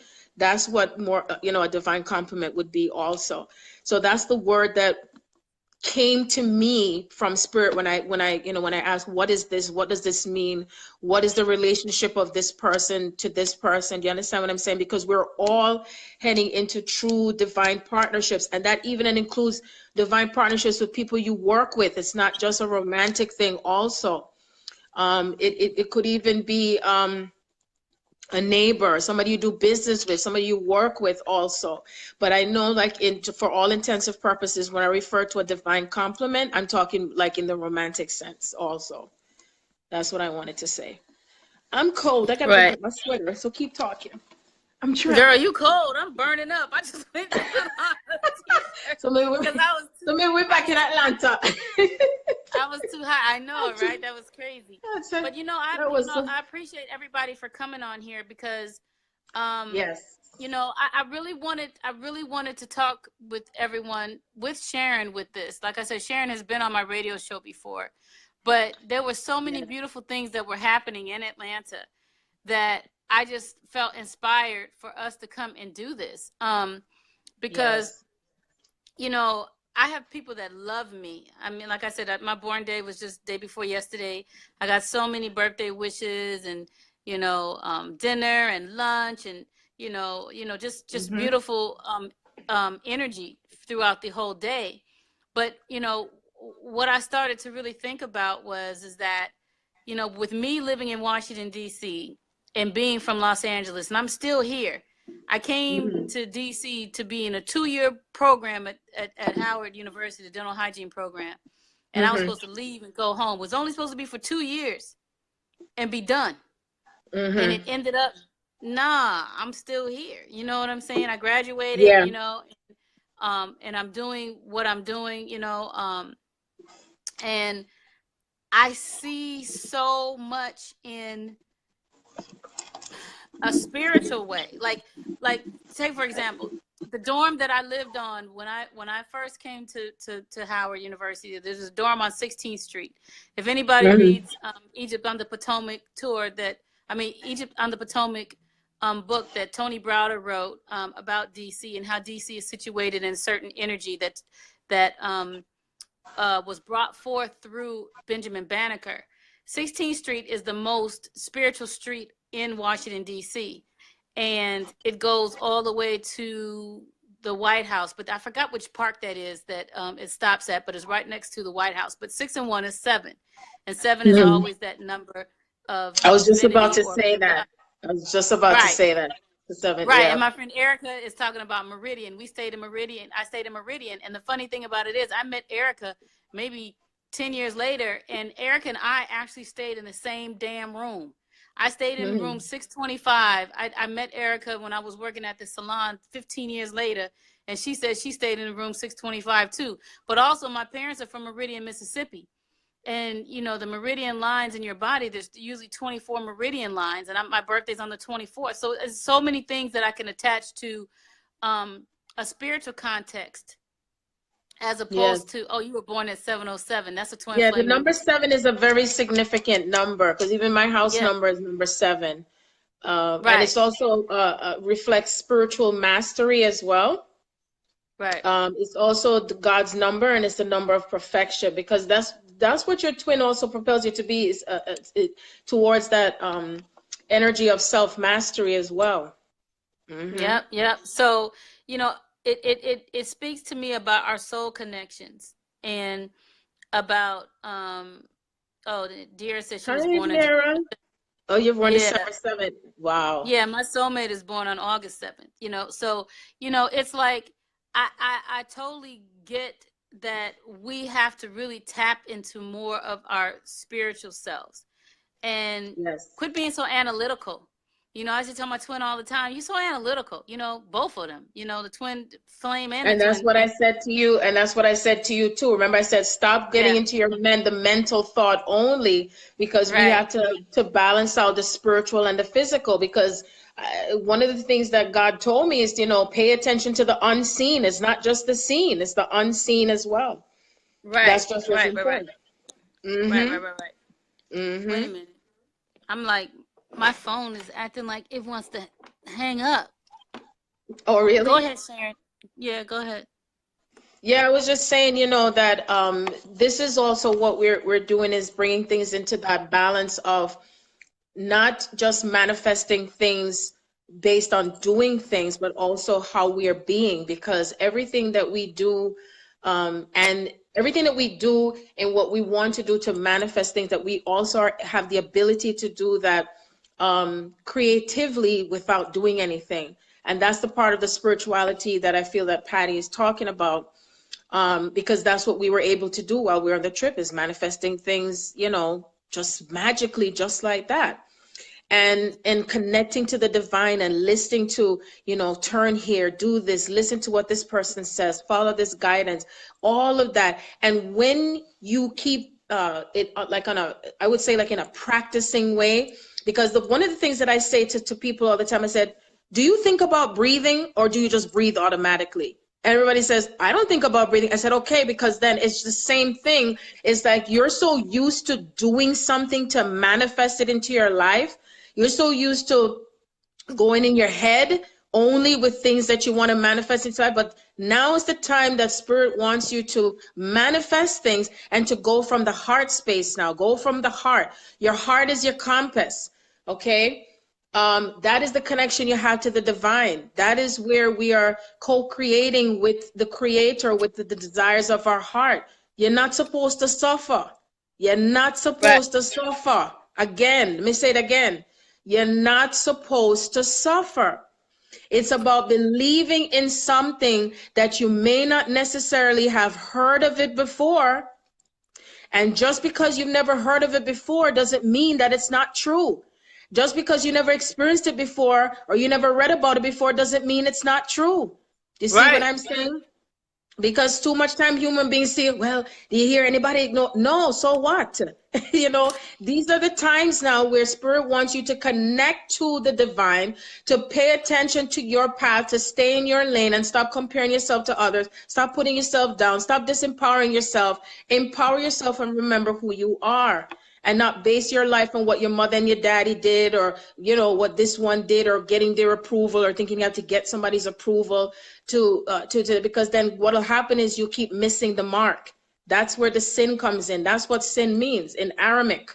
You keep missing it and missing it and missing it and missing it over and over again. And then what'll happen is people say, oh, you're not doing what you're supposed to do, and you think you're being punished, and you think that you're supposed to suffer. That's all a lie. That's all a lie. Well, you know All what? I this want to time. I want to go back to Latoya. She had said sometimes people try to switch spiritual paths with witchcraft. Now, I don't really understand witchcraft. I don't really understand that word, witch. You know, and she Where said did she it put way that? back. Oh, okay. So repeat what she said. She said that sometimes people do what? Try to switch spiritual paths with witchcraft. Well, in anything in life, people can do it one way or the other. That's their choice to how they choose to want to be on that path, whether they choose to do it in a negative way. And even the word witches itself, because I remember when Indira had looked it up, witches mean wise woman. And so people can take anything in context and out of context on the light side or the dark side, because what we're really doing is reconciling both aspects of ourselves in truth. You see, because it's the same thing that when we were in the restaurant, all the things that was acting so chaotic, and you know, in the hotel, everything that looked chaotic, and it was the perception that could have been made by anyone else, that they would have said, oh, fuck this shit, I'm out of here. No, I'm just, they don't want to be bothered. But then you miss out on the magic that could have been created. But then there are people who do dive into things on the dark side. You see what I'm saying? And that's their choice. And so where do you place your focus is the key word, though. Where do you place your focus on what someone else is manifesting? Or do you believe that if you buck your toe, somebody voodooed you? Because that's one of the things that continues to spiral into our heritage, is that the minute something goes wrong, somebody's voodooing you, or something's wrong. Because that was what was brought upon from my family, because they chose not to understand my path and what's going on. They started talking about the demons around me, when in actuality it was demons, because the demons, what we're fighting within ourselves to come back to ourselves, is what's needed, because we need both sides, you see. And I chose to be on a path of what I am creating, and I don't choose to walk in their reality to what they're creating or what somebody else is doing. So I'm not saying it doesn't exist, but where are we placing the emphasis on the label itself, and keep recreating that label that the devil is strong and the devil is a liar, what our colored folks like to repeat over and over and over and over and over and over. How many times should I say it? Over and over again. And so therefore, as you speak it, there it shall be. So it is. You see, on and on and on. Well, you know, I like to approach things with an African context, and this is just me, and this is just my process, because I know all of the fuckery that's happened with the European that has got us to thinking things that are true that are really not true. That I try to that I try to reference things from that space.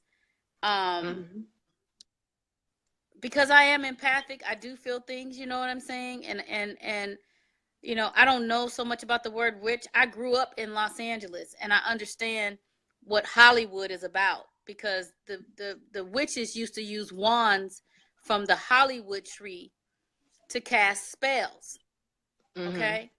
Cast movies, spells, Hollywood.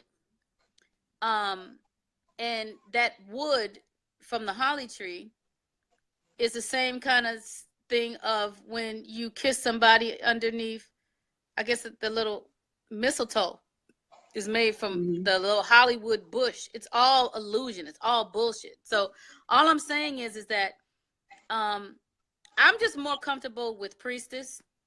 I'm more comfortable with goddess. I'm not. And that's understandable because the word, even some people don't like when somebody labels them as being psychic because it holds a harder, deeper negative vibration because, once again, of the perception that's placed on the word itself. Absolutely. So that's why I said that, you know, I don't consider myself as a witch. That's just me and just the word, you know. Just like I don't call anybody a mentor. People are my jednas because I know that mentor has a negative connotation, because if you go back to the Greek story, mentor was a friggin' pedophile. And people need to really understand what words that they're using and understand the context of how they're using them. And they can be very deceptive when you're calling yourself a witch, because I don't know of any African person walking around calling somebody a witch and says that that's positive. They always will say that the person may be a priestess or a priest but guess what? But you know what's funny is that even when we use the word priestess and goddess, guess what? People still fuss over that name too. They still get fussy over the name, you see, and the labels again. There's no pleasing with anyone. That's true. Yeah, that's true. yeah. That's true. And it has to do with their perception. And then what happens is that everybody gets so caught up in the names and caught up in the fucking words, and then you still lose track of what the fuck is going on.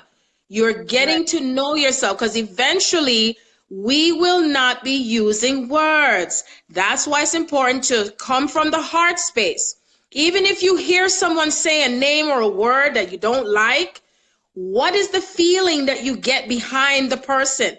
This is what I tried to tell my relatives, because they wanted to have their perception about what I was experiencing, but they didn't want to understand. So I leave them alone. Some people, some situations, you got to leave it where it's at, because you see, if I was to stop every single fucking moment of certain words. Now, there are certain words I will not speak, because I know that a lot of the massive consciousness is carrying it within that space, which includes the slavery.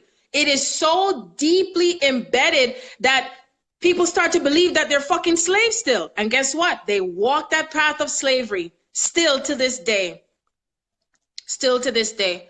So all I'm saying is that if you hold on to a particular culture, custom, a way of saying things, be mindful of and conscious of what you're saying, because words do carry energy and meaning. Tune into it first before you say it. Feel the vibration of what is coming out and emanating from it, even if it came from your ancestors. Because another thing the Spirit showed me is that we're so caught up in our ancestors that we don't realize our ancestors also had issues that they were dealing with, not to let go of that they were walking around with things inside of themselves and not letting go also. Very powerful vibration. And it's important to know how much we are letting go of, because that's why the review that we're having is, okay, we review this and we know that we experienced this and we experienced that. What is it doing for you? If it is bringing you to a higher state of joy, then go all for it. If you do not feel as higher in a state of consciousness with it, then you know it's time to let go. Because as each one of us walk that path of letting go of the stuff that don't serve us any longer, because sometimes at the moment, one person may not really want to let it go, leave them where they're at with it. Don't knock yourself out, because at some point they're going to shift. Maybe, maybe not. And then they'll go higher and they'll start to stop saying certain things and having certain habits and cultures and customs and stuff, and let it go. Do you see what I'm saying? And then as each person, that's why I talk about the 100 monkey theory. The 100 monkey theory. It's a theory, it's that effect as one person becomes that which is of the highest and best of the soul, the next person is going to do the same thing and the same thing and the next thing and the next thing and the next thing. And it's all in intervals. And so that's why it's important to understand that aspect to why it is the time for our people to let certain things go. We know that we have experienced certain things in history, but it doesn't mean that it was always the highest and best for us any longer. Time to stop repeating and pay attention. I even said for even 3 days, every person out there, for 3 days, videotape yourself, record yourself, and go back and listen to yourself and say, does that make me feel good to what I'm perceiving and thinking about this person or this situation? What can I do to change that within myself instead of pointing fingers at what the other person did or said? And as you do that, you're allowing yourself to shift within you, and the next person will do the same thing, and you'll start to see your outer reality start to change. That's how things change, not constantly pointing fingers and stopping every single moment to what this person said and that person, because after a while it starts to hurt your ears. If it hasn't already, it will be, because every moon cycle that we have, every single moon cycle, something is shifting higher and higher, and you start to feel it. How many of you out there were sleeping for hours and hours and hours, like hours upon hours? You get up, go back into the bed, get up, go back in the bed. That's what was happening. And every time that happens, I know something is happening in the cosmos to do with what energy is shifting and changing on the planet, including the holidays. What really happened? What are we really giving thanks for? What is it that truly happened back then that they didn't put in the history books? There's a lot of things in history that was not put in there. And everybody likes to be so gullible and suck it all up. Stop sucking up things and start researching. And sometimes the research don't have to be that you look it up. Start going within and coming from your heart space. What is the Holy Spirit showing you and guiding you? That is your compass. See? That is your compass. You know that, Sharon, I'm telling you, you know, most people, and you would see like some of the revolutionaries, when they got put in jail, they were by themselves and they learned so much. Sometimes, you know, the Creator, you know, will have you have an experience where you need to be by yourself so you can listen to yourself. Because all, like you talk about the Akashic records, all these things are within us anyway. And that's the whole reason why I wanted to have this Facebook Live post, because I want people to understand you are a divine being having a human experience. You are an eternal soul. You're not having a spiritual experience. You are having a human experience. You've always been love. You've always been without form. Now you've come here to master that on earth as a Christed energy, because a Christ is a title. It's not a person. It's a title. Not a person. You know what I mean? Not a person. And it's not a person. And I realized this living in DC, which I hated when I first came here, because I went to Howard University, and now I've been here for what, 30 years now, 30 something years or whatever. And I've been here that long. Damn. But anyway, I was about to say, I was like, what? 30 years. Wow. No, because you're there to shift shit, Patti, where Mr. Trump is at. That's why you're there, girl. I'll be coming down there soon. I'm sure will. You know. No, he's a good asshole. That's stupid. But I have been here for 32 years. It'll be 33 years next year. But I realized what that means. Oh my gosh. What? Yeah. I just got like a little aha moment. But tell me. What is that? I think because I went to the house of the temple, where you become a 33-degree Mason, and you are at a 32nd degree. So I'm here 32 years. Next year will be 33. And actually, when I was born, both of my parents were 33 when I was born. Very powerful number. Yes, and 33 equals 6. I'm born on the 24th, which is 6. So 6 and 6, the human DNA, shift and change in the human DNA. Girl. That's it. That's it. See, I love this shit. You know why? I don't mean to label it shit. Because I'm the scientific girl that love to find out things and put all the pieces together, because we really are sacred geometry. We're numbers and symbols and all that stuff. And they didn't teach that. You know, that's why I had 100% in when I took an African class when I was in college. I hated American history. Truth. You see? Right. But there was still more stuff within me that was to come out. And I understand. I said, everything just fits together like pieces to a puzzle, pieces to a puzzle. So it's great that you talk about the numbers, because we are numbers. Everything to do with the date, the time, the location you're born. You understand what I'm saying? It's so significant.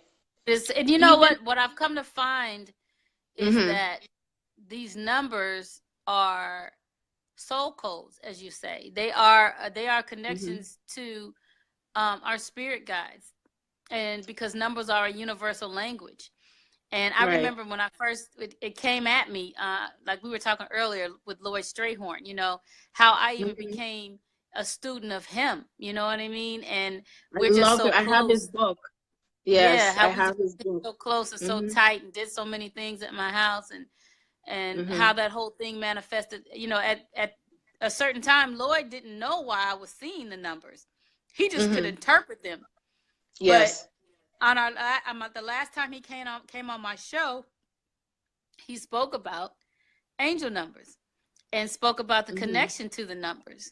I know when I first came into the numbers, a friend that I had been friends with since 9th grade, I think I just got on her nerves, just period. We're not friends anymore because I think I just got on her nerves, period. But you won't get on my nerves, Patti. but I know my twin, and he was getting so mad at me talking about the numbers, and even my soulmate. They were like, "Girl, he loved you." That's what unconditional love is. See.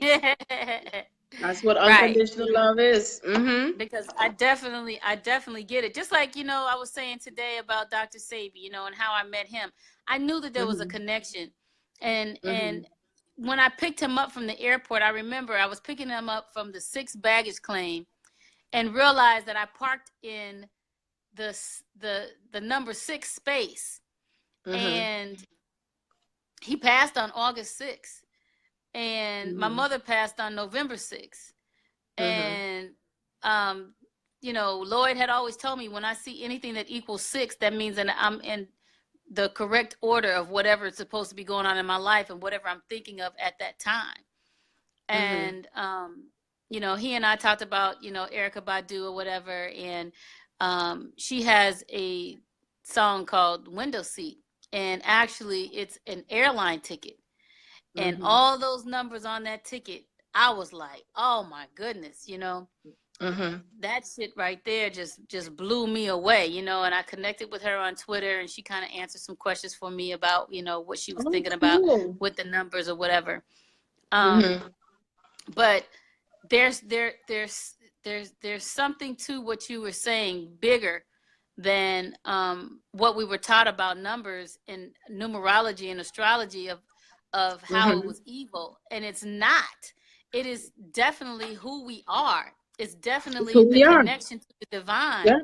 And some people can't handle the frequency of that. You know what I'm saying? Because sometimes it can get too deep, and some people don't really want to think, you know? They don't want to think, and they're in fear of what they don't know and understand. And also, I said laziness. A lot of it is laziness also, just being lazy and not wanting. To me, I find it to be the most fascinating, exciting thing to be in this type of experience. And the reason is because I feel freer, I feel more at peace, and also it makes sense, because you see, when we bring all of this together in knowledge, it'll all make sense to you once you start placing yourself like a chess piece in this type of journey. And that's why Spirit kept saying to me, Sharon, pay attention to the astrological. I said, I'm not an astrologist, I'm not an astrologer, but I'm paying attention to what's happening astrologically to do it myself personally, to do it my twin, my divine complement, to do it my family. You know, what is your sun sign? Because all of it makes sense geometrically, and that also lets you know where you are on your path, so you're not in the dark. That's also where sin comes in, you know, when you are in the dark, which sometimes you need to be in the dark in order to know yourself through the light, because it's when you shine that light through the darkness, what happens, right? What happens after that? Makes a big difference, a huge difference. Well, you know what I came to find out, and I keep referencing the story with Asar and Aset, that Asar actually died when he was 28 years old. And I had gotten a reading from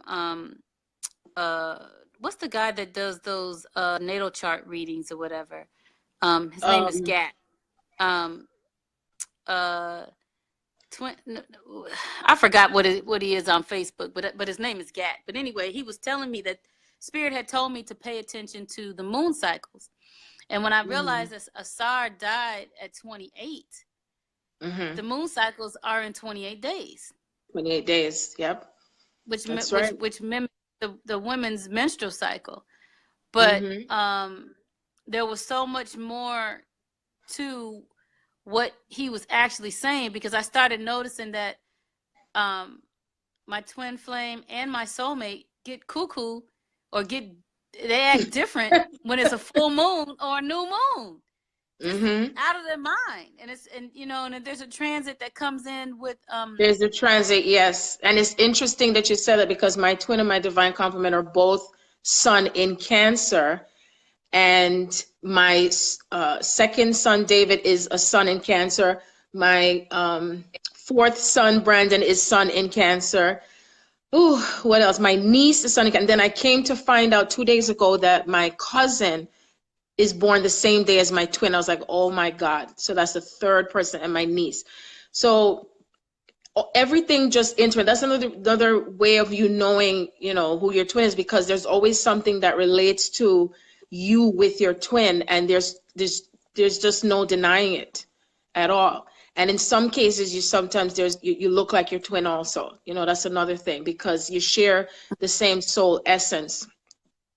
You share the same soul essence, and sometimes that's how it happens when you want to know how this all works, and all the versions of yourself that shows up with your children, and the child that you have or your twin has, that you might have features for that child, or your twin might have features for that. It's everything that relates with all of this. Why I find it to be fascinating how the divine puts this all together. But we can't go so much into our mindset and lose track or lose sight of what's happening on your path, because if you go too much into the mind and get technical with it all the time, everything, you can lose sight of what's really happening. So even there's times when Spirit says, well, you're not going to know this and you're not going to know that, and that's why we must stay present with what is happening to do with this path, because your soul brought you to that experience, that time frame, the person you're supposed to bump into, the person you're supposed to talk to. You see what I'm saying? And pay attention at that moment to when it's happening, and what is the message? What is your soul? Your soul is bringing you to, with all of this as clues. You see, all of it is clues, because even I refer to children's stories with the Wizard of Oz and Alice in Wonderland. We fell down into the hole. We descended down into consciousness. We descended down into this space so we can rise again, you know, come back up again. We go up, we go down, ascending, descending, ascending, descending. We lose our way off the path, and you still find your way back, because there is no wrong or right way. But be in a greater awareness is what I'm trying to say to you. Be in a greater state of awareness. It's time to wake up more within your awakening, because there's awakenings within your awakenings. Like when Patti said, aha, I've had so much aha moments and oh my God moments too as well. You see, because we're showing up in a greater magnificence now. This is the time for you to become greater than you have ever been in your entire life. That even if it has never been done before, or it has never been experienced before, step out of that fear from what someone else may say or do because they have not before. Because we can't hide ourselves anymore. Remember that part in the biblical scriptures when it says, who told you you were naked? Who told you to go hide yourself? Everything is divine. Everything is on purpose. Everything is blessed. Everything is on time. Everything is in its perfection. Always. Always. And you know what? And another thing is too, is that, you know, we may desire to manifest certain things in our lives, and that's fine, but that doesn't necessarily mean that we need them. Just because we want something doesn't necessarily mean that that's what we need. But we go through the experiences. We go through the experiences in order to learn what is truly for us. You know what I mean? And, you know, sometimes you can want something so bad that you can manifest it, but that doesn't necessarily mean that it's meant for you to actually embrace it or actually have that, you know? And I know this twin flame journey sometimes can make people feel like this shit is crazy. Like, I know in my right mind that I don't allow nobody to disrespect me, or I don't allow, you know, somebody to basically say crazy stuff to me, and I just stand there for it. And but it's so deeper than that. And I want people to know this, that are in this kind of union.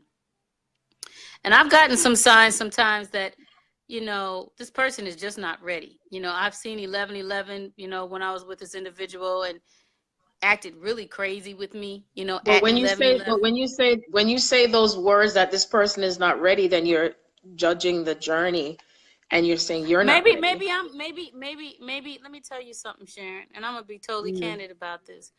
I don't know how much I'm ready, you know, at times.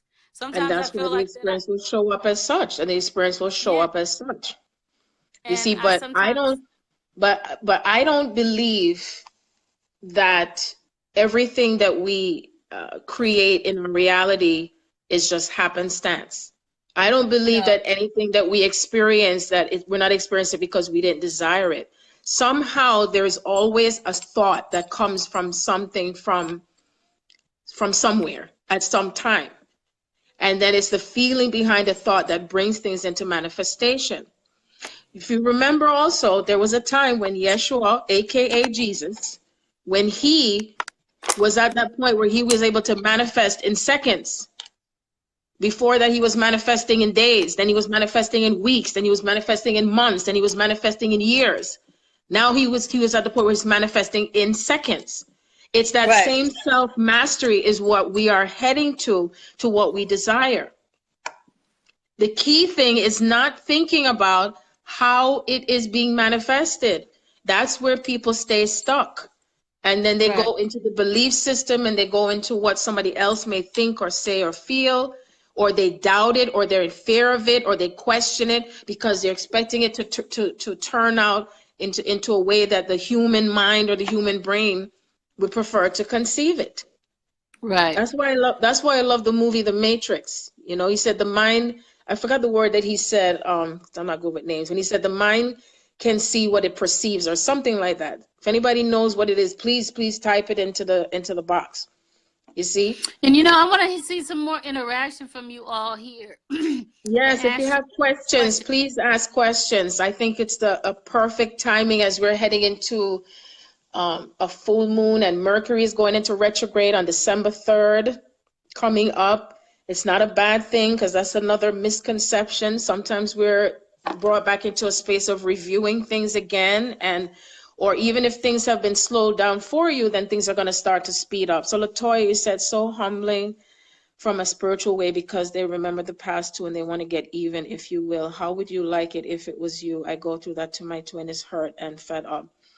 Well, to me, it's more like you're both sharing feelings of hurt and pain and separation, and ooh, I'm kind of trembling. And it makes me feel like it's something to do with family. You know, there's a lot of family involvement. And once again, detach from your family's perception about your relationship. Detach from what you may think or hold on to needing approval from your family. That's what I'm getting. And once you do that, he will do the same thing too. Okay? On this journey of manifestation, key thing, number one key thing, you cannot have any fucks to give. None. No fucks to give. None. None at all. What nobody have to say. Because it's within that psychological moment you can say, this is your path. You're walking it. Nobody else is. And if they don't understand it, that's their issue, because we're not here to please anyone else but ourselves and what is between you and God. And everything and anything that you're manifesting, even and including the love of your life, is yours by right of your consciousness. That's another key thing. Whatsoever is for you will be for you. And it's not coming from anyone else, because they're not your source. You see, the divine is your source, not anyone else. Okay? So let go of, because I could hear all these people in your family, I could just hear them. It's constant, it's a constant interfering energy. And they too, I'm going to take it to another level, because I don't just go into the 3D aspect. They're helping you to become more empowered within yourself. So stop giving your power away into believing and thinking that you have to be, you know, getting approval from them. Do you understand what I'm saying? And that's what I'm getting, Latoya. So you set yourself more free. Okay? Nothing beats experiencing true love, and no one has any right to tell you what true love is or should be, or how it should show up in your space. Okay? So even though I'm feeling that there's something that's dynamic between you and your twin flame, something feels like either there's an age difference or cultural difference or a racial difference or whatever, because a lot of twins come in for many different purposes to show what true love is. There's some twins that are 20 years apart. There's some that's black and white. There's some that's from two different religious backgrounds. Okay? There's so many different things that we're here to demonstrate to the world what true love is. No one to tell us what love is, because God loves each and every one of us for who we are. And so we don't have to be in fear. Another thing that's in the consciousness of others is, and many, is feeling that nothing will ever happen, and feeling dismayed and in despair of true love, and also feeling that you should be trapped into what society wants you to be or how you should be. And we're setting ourselves, we don't have to be worried about being killed again. We don't have to worry about being burned at the stake again. We don't have to worry about anyone coming up, because all of that is still within the subconscious mind, of fear of something happening to us because of how we feel and what someone else says. And each one of us that take the steps, because it's not anymore where we're just walking and, talking and talking about it. It's about walking it now, walking that path, you see, and staying strong within yourself, that even if it doesn't look the way, like if somebody says, oh, see, I told you that wasn't gonna, oh, I told you that, you don't have to tell them anything anymore, your business, you see. It's time for you to, some things we gotta be rejoice in silence too as well, you know, and knowing that whatever the divine has for you, nobody can't take it away from you but you. No one and nothing. So stay strong in yourself and stay strong in what you know and what is for you. So he said once the twin flame pushes you to a different level of consciousness, why, especially if they're not nice to you? Well, you saying they're not nice to you is what you are perceiving based on the experience that you're having. And your twin is showing you what you're not doing for yourself. So if your twin is not nice to you, then you have to ask yourself, what is it about yourself that you're not having a certain aspect of self-love? How is it that you're not treating yourself well? Because your twin is reflecting how you're feeling inside about yourself. Okay? And when you say your twin flame pushes you to a different level of consciousness, do know that it's a choice that you make as far as how you're interacting with your twin, but also look at it, every interaction you have with your twin, every aspect of conversation, whether it's directly or indirectly through a dream, your twin is helping you on a great level for you to become the highest version of yourself. So always remember that. It is still a self journey. and we're doing it together, and we're not doing it alone. It's a team. It's teamwork. And so we're even letting go of that consciousness of separation, thinking that we're doing it alone. You're all by yourself, and they're this and that, you see? So there's a huge difference when you shift out of that paradigm of victimhood and what you think they're doing to you. And if you feel that there's something or some way that you're being treated that you don't like or don't desire, then there's something within you to change and shift and start treating yourself and knowing what you deserve to have. I even said earlier in this live, if your twin or anybody else is demeaning you, putting you down, criticizing, judging, doesn't mean that you're supposed to accept anyone talking to you any way they feel like it, treating you any way they feel like it, just because. The true self-love comes from you first. And as you walk that path of true love within yourself, it will start to reflect through others. Not even only your twin. Pay attention to how everyone around you is treating you. Everyone, okay? And that's your sign. So I hope that helps you, Cheryl. Cheryl, I don't even know if you really, I don't know. I mean, I think, like Cheryl's my cousin, and I think that what she's more concerned about is that, what is that? You know what I'm saying? You know, because she knows about, you know, my situation.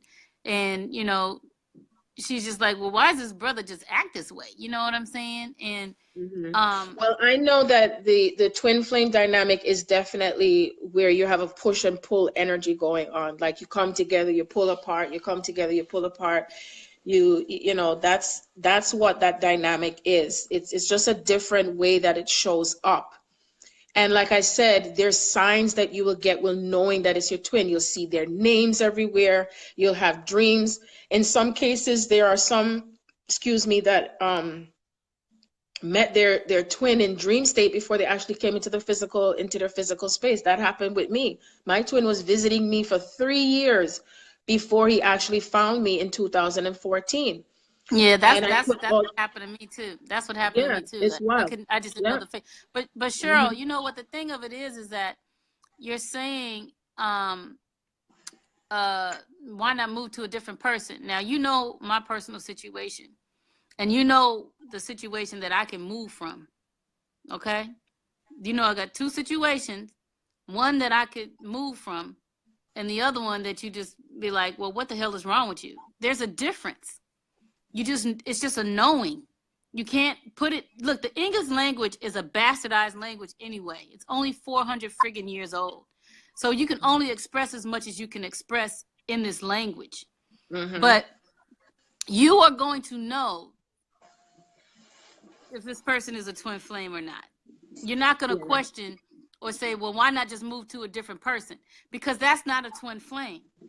That may be a soulmate. Because there are soulmates that help push you to that space until you get to a twin flame. All of us, let me explain it this way. Dr. James Alston had told me that all of us are like prisms. So it depends on how much light goes through your prism that precludes how much of illumination it's going to give out, how much light. We all have the potential to have light to come in. But it depends on you of how much light that you're going to put in and make it come out. So I'm of everybody is not on this life. I may be at an elevated or a different space than you are, and you may not be in this lifetime at a point where you've met your twin flame. I'm not saying that you don't have one, but you may not be in that space right now because everybody is at levels in different spaces. Like,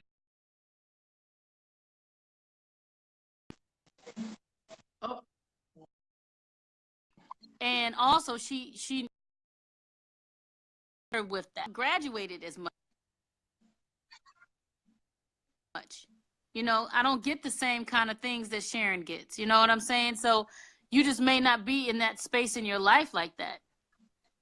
Oh, my friend Trey, he's asking, how do I know if my love interest is a twin flame? We broke up and can't get over her or move on. Well, one thing for sure When it comes to the twin flame thing, it's not to be put in a regular, place it in a soul. Your thing is breaking Soul up. first, more than, oh my goodness, it kept going out. Yeah, it's from the soul first, more than the physical. And when you know that you're on a twin flame journey, there's a push-pull type of energy that's happening. It's a push-pull type of experience. It's like you could be happy and all that stuff one day, the next day, oh, I'm finished with you, I'm done. You know, it's just all different types of things that is happening. It's almost like when someone says it seems very chaotic and it feels like everything is just falling apart around you. But what's really happening is that things are appearing to, and they really are falling apart, because we must fall apart. The fragments of ourselves, the fragmenting. And as it falls apart, we bring ourselves back together again into the true version of ourselves. Then it'll happen again. And it happens in intervals. If you're at a place where you're not sure if, someone is your twin, try not to go so much into it, constantly, because then you'll drive yourself crazy and you'll start to get headaches. Okay, allow yourself to just be in the moment and to move through the experience and the energy with what you're having. Trust me that spirit, your higher self, if it's a twin, your twin's higher self or your divine counterpart higher self, is going to give you messages that you will know that you're connected to them. I mean, I've had so much profound messages that there is no part of me that could even deny it, even if I tried, out of this world. And it's the same thing for you. It's no different with anyone else. You will get messages. You will know the signs. Remember that that person is a reflection of you. Pay attention to what comes out of their mouth. Are they repeating things that you say? Are they doing things that you have desired to do? Is there something that shows up for healing from the feminine aspect, with the mother or the father? It's so much different clues and stuff that shows up that you'll know whether or not that person is your twin. Pay attention to the birth dates, if there are dates that also coincide with that person that you're connected to, because it could even be someone that you're connected to and not necessarily a twin. There are some cases where you're going to be in a relationship with someone that's like a catalyst for you by the time you actually meet your actual divine counterpart. That too is also something that happens. There may be some who have met their twins, and then you end up meeting someone in between all of that, and then you feel like you're confused, like, why am I feeling feelings for this person and that person? Because you're sharing the twin flame energy.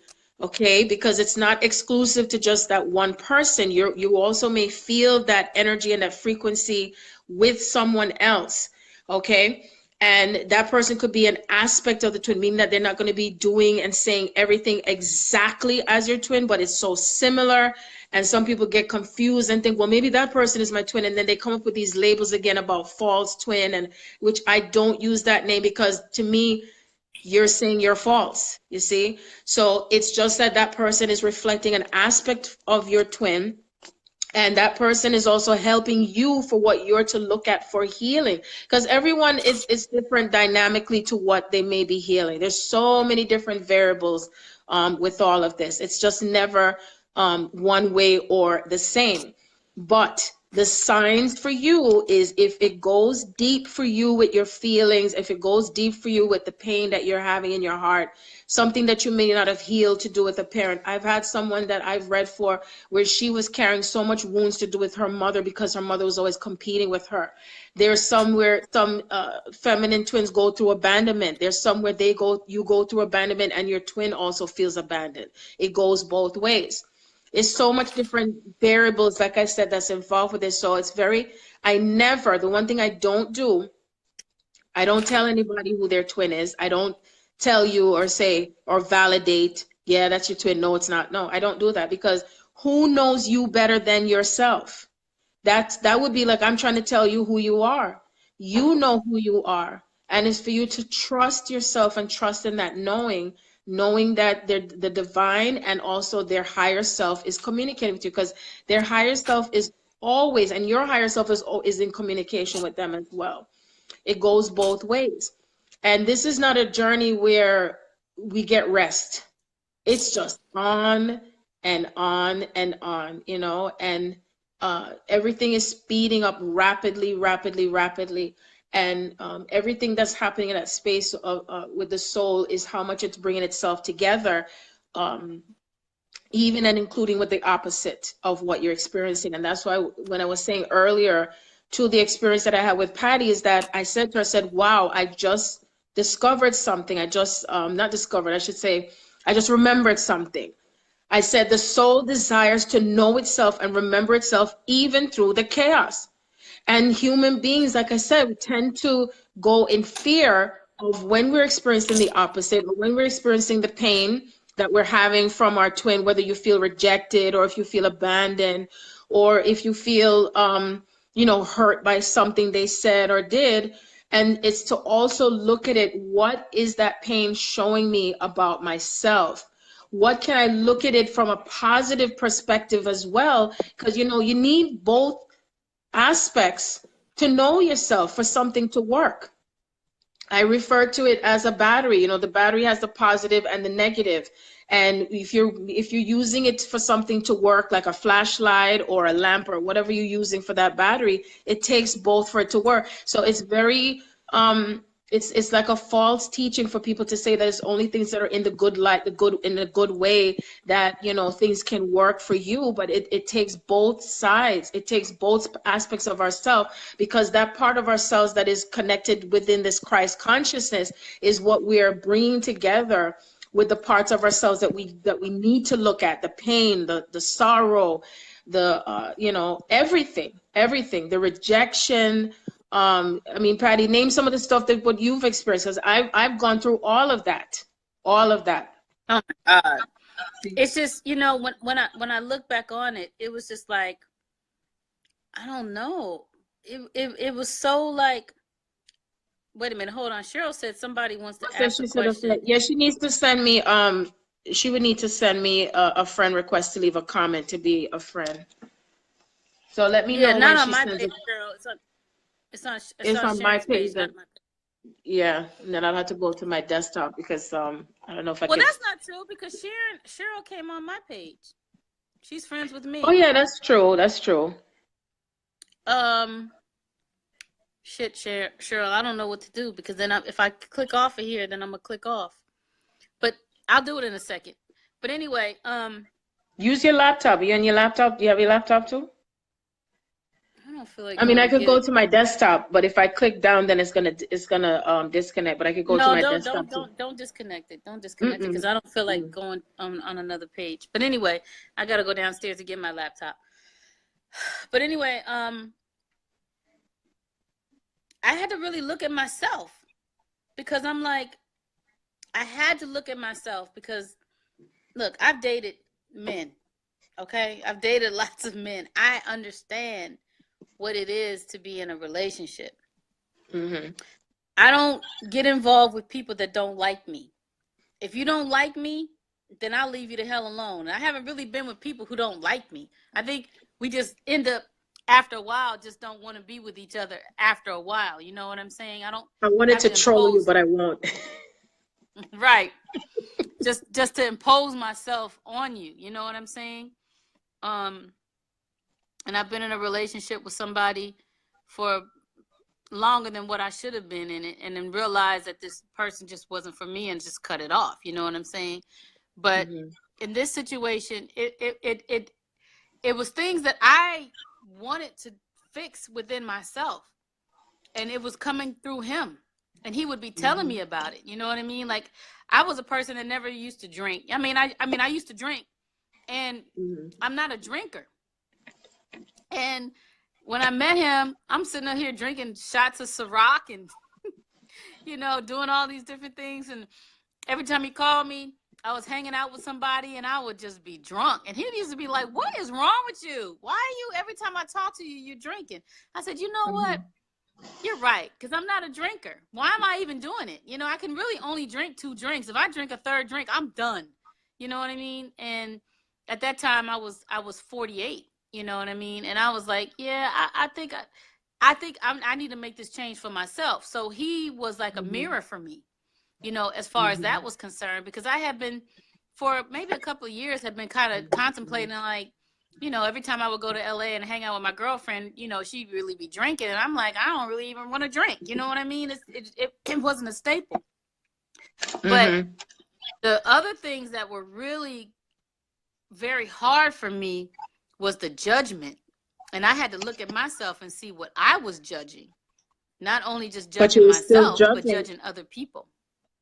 Right, but you were still judging yourself still. If you remember when I was with you, when you had to ask your father about, you know, yourself. And I said, do you realize that you were seeking permission still from your father and you were not accepting yourself? You see, that's why I said there's a lot of times we don't even realize how much things lie within our subconscious mind that we're seeking approval. That even if there's a part of you that feels like you want to do something, validation. Yep. It's the validation, and learning to not to have that validation. I'm unlearning a whole bunch of different things, you know what I'm saying? And being able to stand in my own power. Keywords. Because of and this relationship, or this union, it's not a relationship, it's a union. It pushes you to that. Because if you can stand on your own and not need anybody to complete you, then you've mastered that whole thing. You know, we've learned that relationships, people complete us. Don't nobody complete you. No. You are not, nobody completes you. You are already whole and complete as your own self. People will compliment you and they will add to what you do. You know, I was telling my friend one time, I said, you know, if I'm a manager and you're a basketball player, we both compliment each other. But if we're both teammates on the same team and I leave the team might go to hell. You know what I'm saying? Because I'm on the same team as you. That's not so much as a compliment as me being your manager and then you getting another manager, because you're still going to play the game, you know, with all of the other players. I'm trying to figure out how I can really just, you know, kind of define it's like how to me when I think of it, because you know when you're talking I'm also hearing the chitter chatter from spirit, like when I don't remember who asked the question about the difference between a divine complement and a soulmate, is that there's some of us that may complement each other because we may have similarities and differences, and how do we make it work? How do we make it mesh? You know, like some people, you know, when they're in interracial relationships and say, well, you can't understand what it's like because I'm black. And the other one says, well, she can't understand because I'm white, or I'm from Africa and this one is from Japan, you know, and stuff like that. I'm just giving you an example. Or this person is, so how do we make things work? And that's what the twin souls are here to demonstrate, but they're working it through in their own dynamic template first, leading the way with this first, you see? Is how can we all get along? And let me tell you something. You remember earlier today, Patti, I said to you, I had the experience of being what they would call near death, where you leave out of your body and you know what it's like to be in heaven. And it didn't happen to me because I died. It died like, you know, was on a deathbed or in a coma or anything like that. This happened to me because of monumental, quick, rapid ascension. And this was back in 2015. I was by myself with no interaction with no one to interfere with what I was experiencing. Where did you go? For like, this was like for 4 months. I think it was like about 4 months. Give me 1 second. I'm trying to get her back on. I hope her phone didn't die. Where did she go? Wait. I'm trying to find her. Wait. Her phone must have died. But anyway, I'm going to continue till she comes back on. And what I had said to Patti was that, okay, she's coming back on now. I want her to respond with me.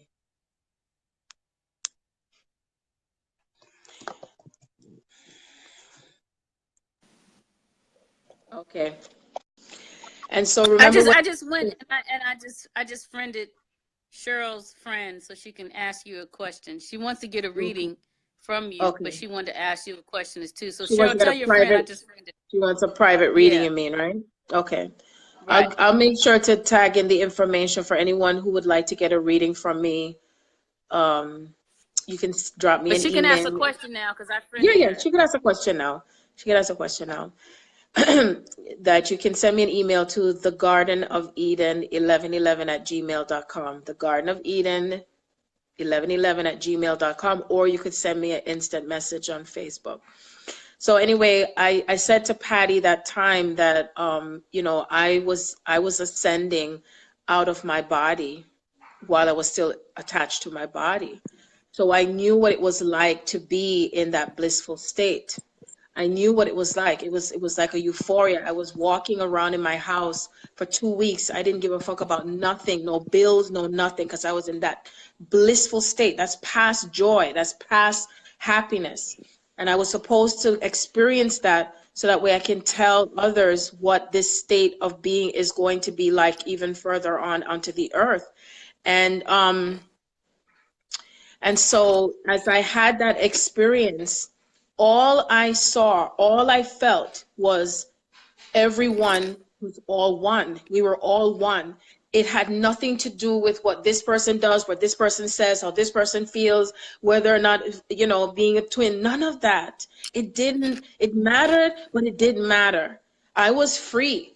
I was free in that state. And as I just started, as my spiritual self started to dissipate away from my body, I was like, oh no, because I knew how wonderful it felt. If any of you know that people who have had near-death experience, they say they don't want to come back. The joy of it is that we're in a space where we don't have to feel that sorrow that we have felt before. But in order for us to come to that state, to propel towards that state, you must be born again. And it doesn't mean again that you're going to, you know, go back into your mother's womb. This has to do with shedding old belief system, ideas, thoughts, letting go of everything that you think you know, that even if you never heard of it, you know, that now you're ready to start anew. And that means that even if it might offend you or someone else, that is the key to how you can get to that state. Because some of us are going to ascend through the physical body, and some may not do it until they transition out of the body, meaning that they're in their spiritual body instead. And even your ancestors, your loved ones who have crossed over to the other side, they are also healing with you at the same time. As I told you what happened with Patty's mom being in the room and my mother was in the room, and my mother has come through to me several times. And it's not even just my mother, but even my twins family and my Divine Compliments family have come through in dream state with stuff that is healing as well, you see?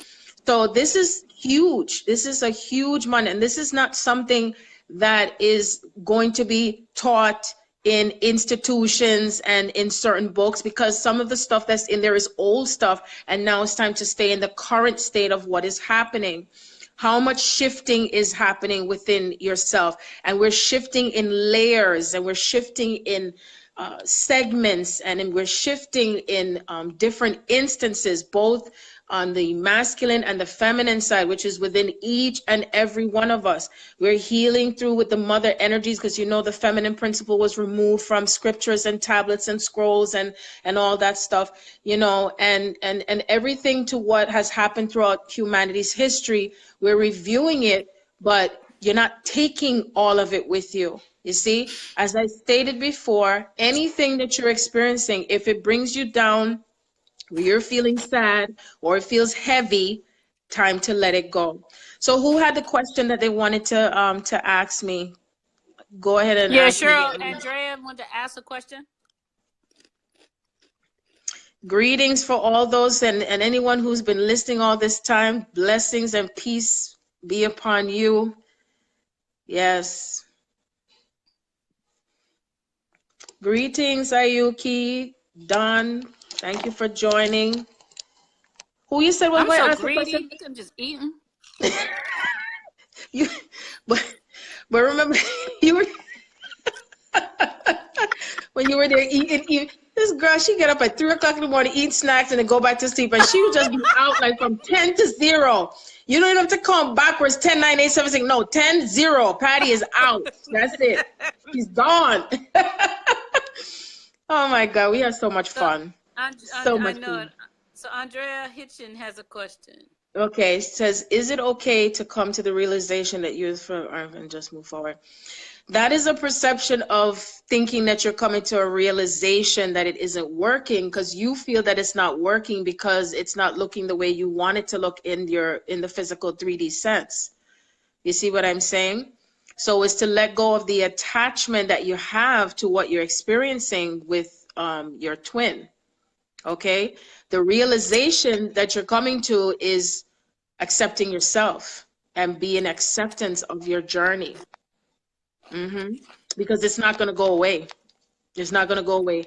Everyone and all of us have to face ourselves. We all have to face the mirror. We all have to face the darkness. We all have to face everything that we need to face to do with ourselves that's hidden inside.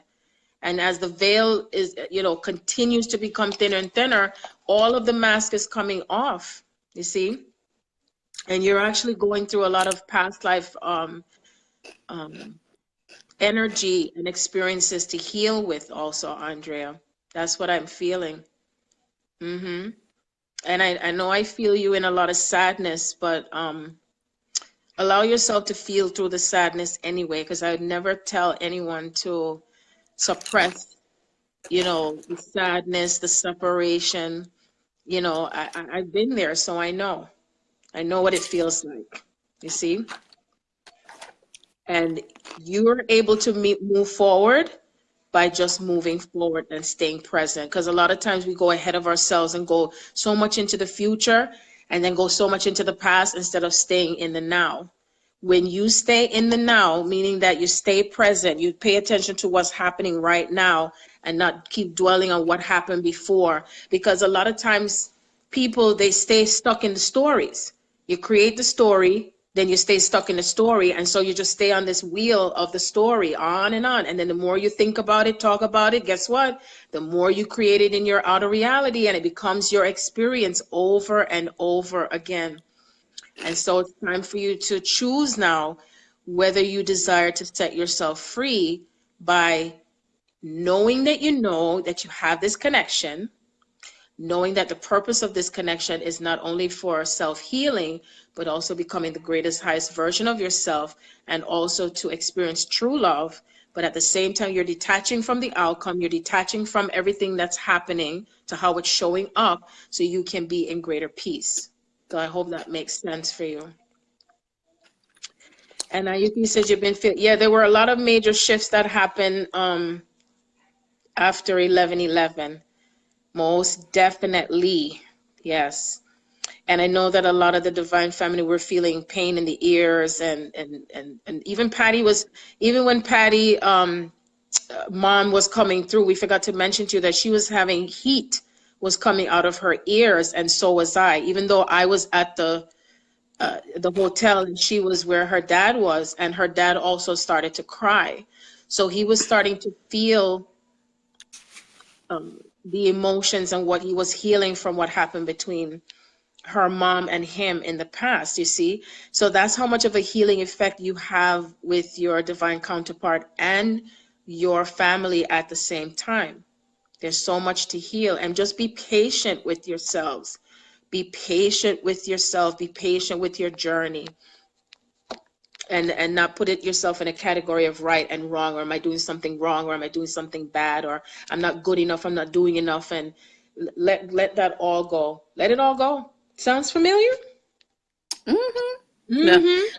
I see that. Trey has a question. He said, what about when you realize that you are the person to fix yourself and not all of them? What if he needs to be fixed? We all need to be fixed, Trey. Shit. Well, it's not about being fixed. That's judgment. Okay? That's like you're saying that you are broken and something's wrong with you and you're the worst that you could ever be. So what you're doing is, I will reword it. It says, what about yourself that you can become more self-realized in remembering yourself? That sounds better. That's much higher. Okay. So, because it may appear as if you're broken, but you're not broken.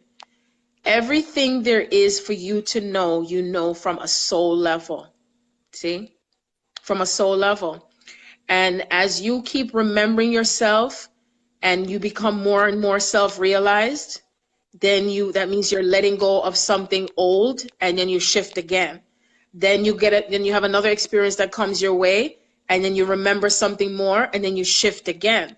So that, I don't call that fixing, I call that memory. And then you start to remind and reprogram yourself again and again and again. It's in intervals, it's in segments, it's in many different instances. See, especially during the moon cycle stages, constant shifting all the time. Almost every single day we're shifting through something, because we're processing even while we're sleeping. Because sometimes the mind gets so much in the way that the spirit is going to have you sleep and sleep and sleep. And I know when 1111 came in, for sure, ooh, there was a little powerful energy was coming in from what you call it, the planet Sirius. Very powerful energy. Yeah. I was having like body surges and electrical jolts and all that stuff, you see. And then remember, we had the eclipse earlier this year, which that was when I was tearing apart. I was bawling my eyes out. I was in pain. Ooh, there was a lot of pain coming through my solar plexus. So, but you see, like I said, everyone is having things differently, different stages of their awakening and ascension. So I don't know what you mean when you said, and not all of them. So I don't know if you want to clarify that for me, Trey. Oh, he was laughing. I don't even know what part he was laughing. I do give jokes too, It's not everything to be taken so seriously. We take it lightly. That's right. Ooh, even mindful of those energies for serious. Yes, there was a lot of energies coming from. You see, it doesn't matter where you are on the planet. If it's gonna come, it's gonna come. And just so you know that we also have, okay, so we have the Mercury retrograde, full moon in Gemini coming up also in the early part of December. I think it's the 6th. I don't know, Patty, if you have a calendar. December 2nd is the Mercury retrograde. December 3rd is the retrograde, but then when is the full moon? I don't know. December 2nd is the Mercury retrograde. I don't know when the full moon is. So we just had a new moon, right? That was on the 18th of November, I think it was. That was in Scorpio. 28 days. It should be 28 days from that. Okay, so we're having that, and then we're also having the solstice coming up, which is very significant and major, especially to do with a lot of twins. And it also has to do with what is shifting like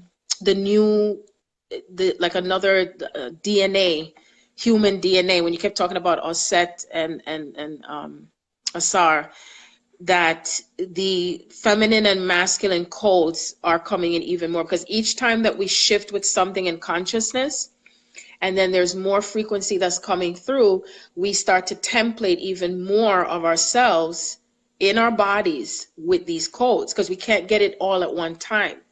You see what I'm saying? But what I'm feeling with almost everyone here that was asking, I'm going to finish answering his question. You said you were talking about the X, and you did notice some major changes November 11 with emotional issues with the X. Okay. So then there's some things emotionally that you're working through and letting go of. And to me, the energy feels like, ooh, you're holding on to an energy of being very needy, or that you have to be with the person, or that they have to show you that they love you. So that means that there's a part of you to, I know it's the same cliche, to love yourself more and not look for it to come from someone else, and not be in fear of that person abandoning you. Okay, especially when it comes to a female. I feel like as if any other relationships you've ever had before, that they have left you. that either you were left also by a mother or whoever raised you, and you feel abandoned. And so you're in fear of losing that person. And so there's an emotional pain that you're carrying to do with the feminine, as far as feeling if you're going to be abandoned. You're in fear of being abandoned. It's very, very strong. And that's what I'm feeling. That's what I'm getting. Okay? Because you're in fear of being let down and abandoned. And also you feel the need to have love validated, like, you know, like you want to hear somebody tell it to you. You want for that person to show it to you all the time. And it's like it's an insecurity. That's the word. I'm trying to find the words. It's like an insecurity that you have, and it's to let go of that insecurity, Trey. Okay? That's that fear. That's the fear that I feel you're holding on to. Okay, Deara, he said, what? Your divorce court date is on Thursday. Oh, my son's birthday. Anything I need to be aware of? Let go of your fear, Indiara. Let go of your fear. You're in fear of the outcome. You're in fear of the circumstances. You're in fear of what's going to happen next. Like you want to be, you know, in on you said you don't want any surprises. Well, only focus on what I always say, only focus on what you desire to experience. And so the affirmation is, I am in charge of my path. Okay, so you let go of what somebody else may say or do, because it doesn't matter what somebody else says or do. The focus is that everything is going to come into its completion, or come into the state of what you desire for the highest and best for all those involved. So they're teaching and showing you what you need to do to let go of any fear you have of outcomes and circumstances. See, you're in charge of your path. I don't give you, like I said, you got to be in a place where you give no fucks. None at all to what anybody else might say. Even if at the moment someone says, you're going to lose, you're going to fail, you're a loser, you're the la la la la. You choose at that moment, do I accept what someone says to what my path should be, or am I in charge of my path? If you remember Alice in Wonderland, the remake one, I love that movie. I recommend everyone to watch that movie. Sometimes when we allow ourselves to be in that childlike state of watching certain children movies, and she was very tiny, and the dog came to take her, and he said, okay, we're going to go this way. She said, no, we're going this way. He said, but that's not your path. He said, she said in her tiny self, she said, I make the path. To me, that is the climax of that movie. She said, I make the path. You make the path. Nobody else make the path. You're writing your script. If you don't like your script, rewrite it. If you don't like how you see how it's showing up, then you get to choose and change it instantly. Instantly. That's how powerful you are. Sharon, I think you should probably just do one more question. It's 10 o'clock. It's 3 hours. Yes, and my friend is doing a live right now. Got to catch what's happening in those energies. Andrea, I am a Gemini. What's happening in December? Oh, there's a lot happening in December. That's very general. Well, being that the full moon is in Gemini, I very much pay very close attention to what is being stated to do with that full moon, because I feel like it's going to affect you and affect you at the same time. That's what I'm hearing. I feel like mid-December, I don't know if there's some type of movement that's happening with you that Spirit is showing me. I feel like if there's a movement in your job, or a movement with moving, but I hear movement. Something is just tearing in half to move, not in a bad or negative way, but that's what I'm getting. And let go of your fear of love, because I feel like you're in fear of love. You're in fear of experiencing it. And so since that, and I'm feeling that fear is in your solar plexus. If you know where your solar plexus is, that's where I'm feeling all the fear down here, the anxiety and all of that. Okay, stay present and stay in the now, and believe in yourself, believe in the magic of love, believe in love itself. Okay, because that's where I see that fear. Like there's this little girl in a corner, that there was maybe a time in your life where there was someone you were interested in, and once again, I don't know if it was you, I said it to, that there's this interference with family to do with your love life, and it's in your subconscious mind. You're holding on so tight to it with this fear of this love because of someone telling you you can't love this person, you can't be with this person, and so you kind of shut it down. You shut it down and you shut it off, and you make that path to who you desire, and don't have anyone tell you who you're to love, or whether or not, if you're too old for it or too young for it or anything like that. Okay. And once you allow yourself to be open to that space, then I feel you becoming freer. So even towards the end of the year, I feel some more major shifts is going to start to happen, and I feel you creating a greater independence of yourself. So be independent, be in that independent state for yourself now, because you are the one that's walking that journey. If you're living with a relative or someone that, because I just feel like there's someone who's just constantly trying to tell you what to do. You know what I mean? And it's like as if you can't be your own adult self. So it's time to grow up, time for you to take the reign in your hands of your life. Okay, sweetie?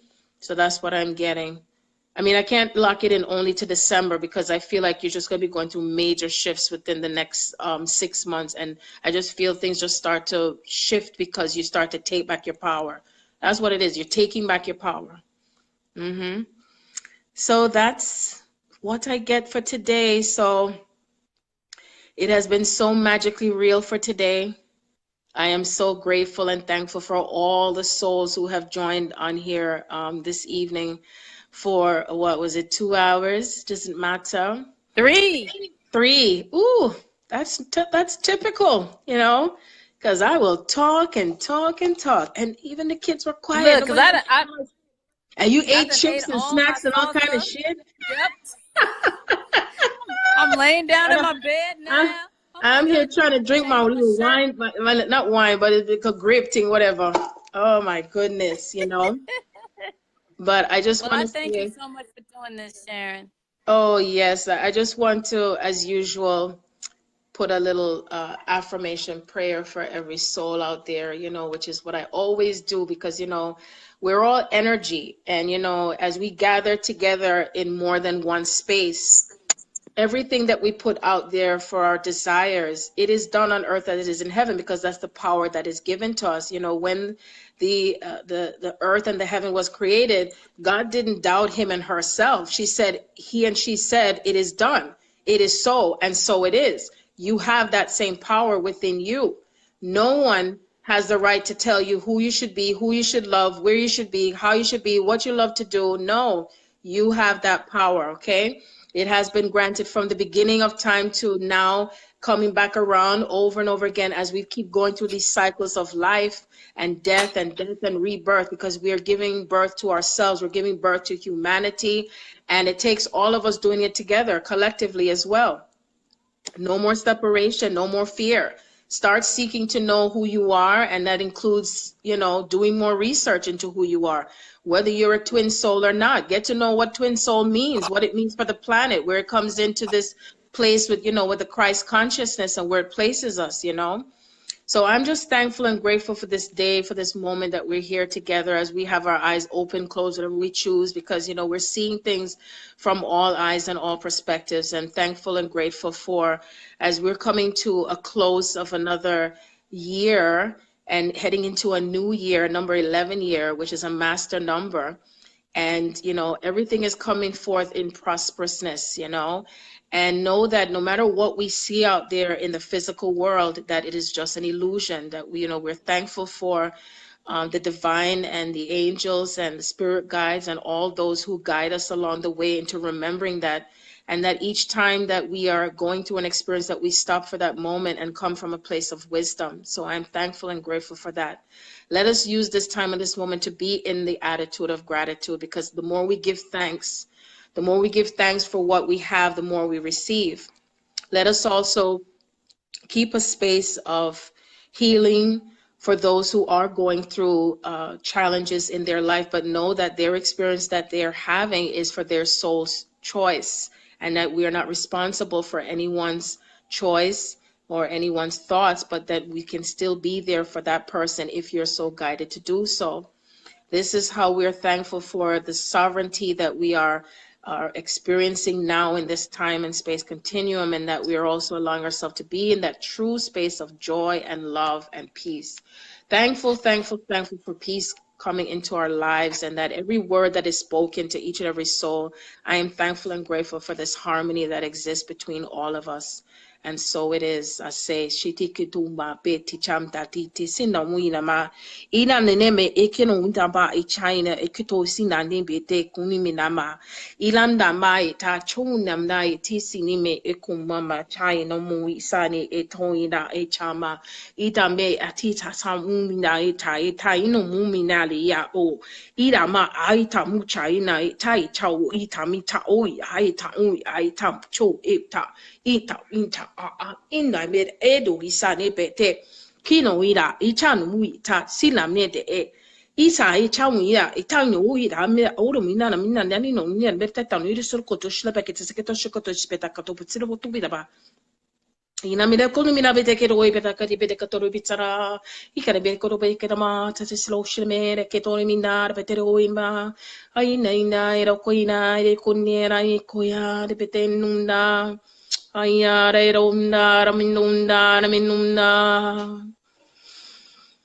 send you so much peace, my brothers and sisters, and so much love and all of this Christ consciousness that is within each and every one of us from this day forward and henceforth. I love you all with all my heart. I love you, Patti. You're my sister. Thank you. I love you too. Make sure you give the people your information. Oh, yes, please. If anyone desires to have a private reading, I do Skype readings, phone readings. And if you desire, so you can please feel free to send me an email at thegardenofeden1111@gmail.com, or you can send me an instant message on Facebook Messenger. I look forward to speaking with you all in the future and the now. Love you. My phone is dying. Peace out. Later.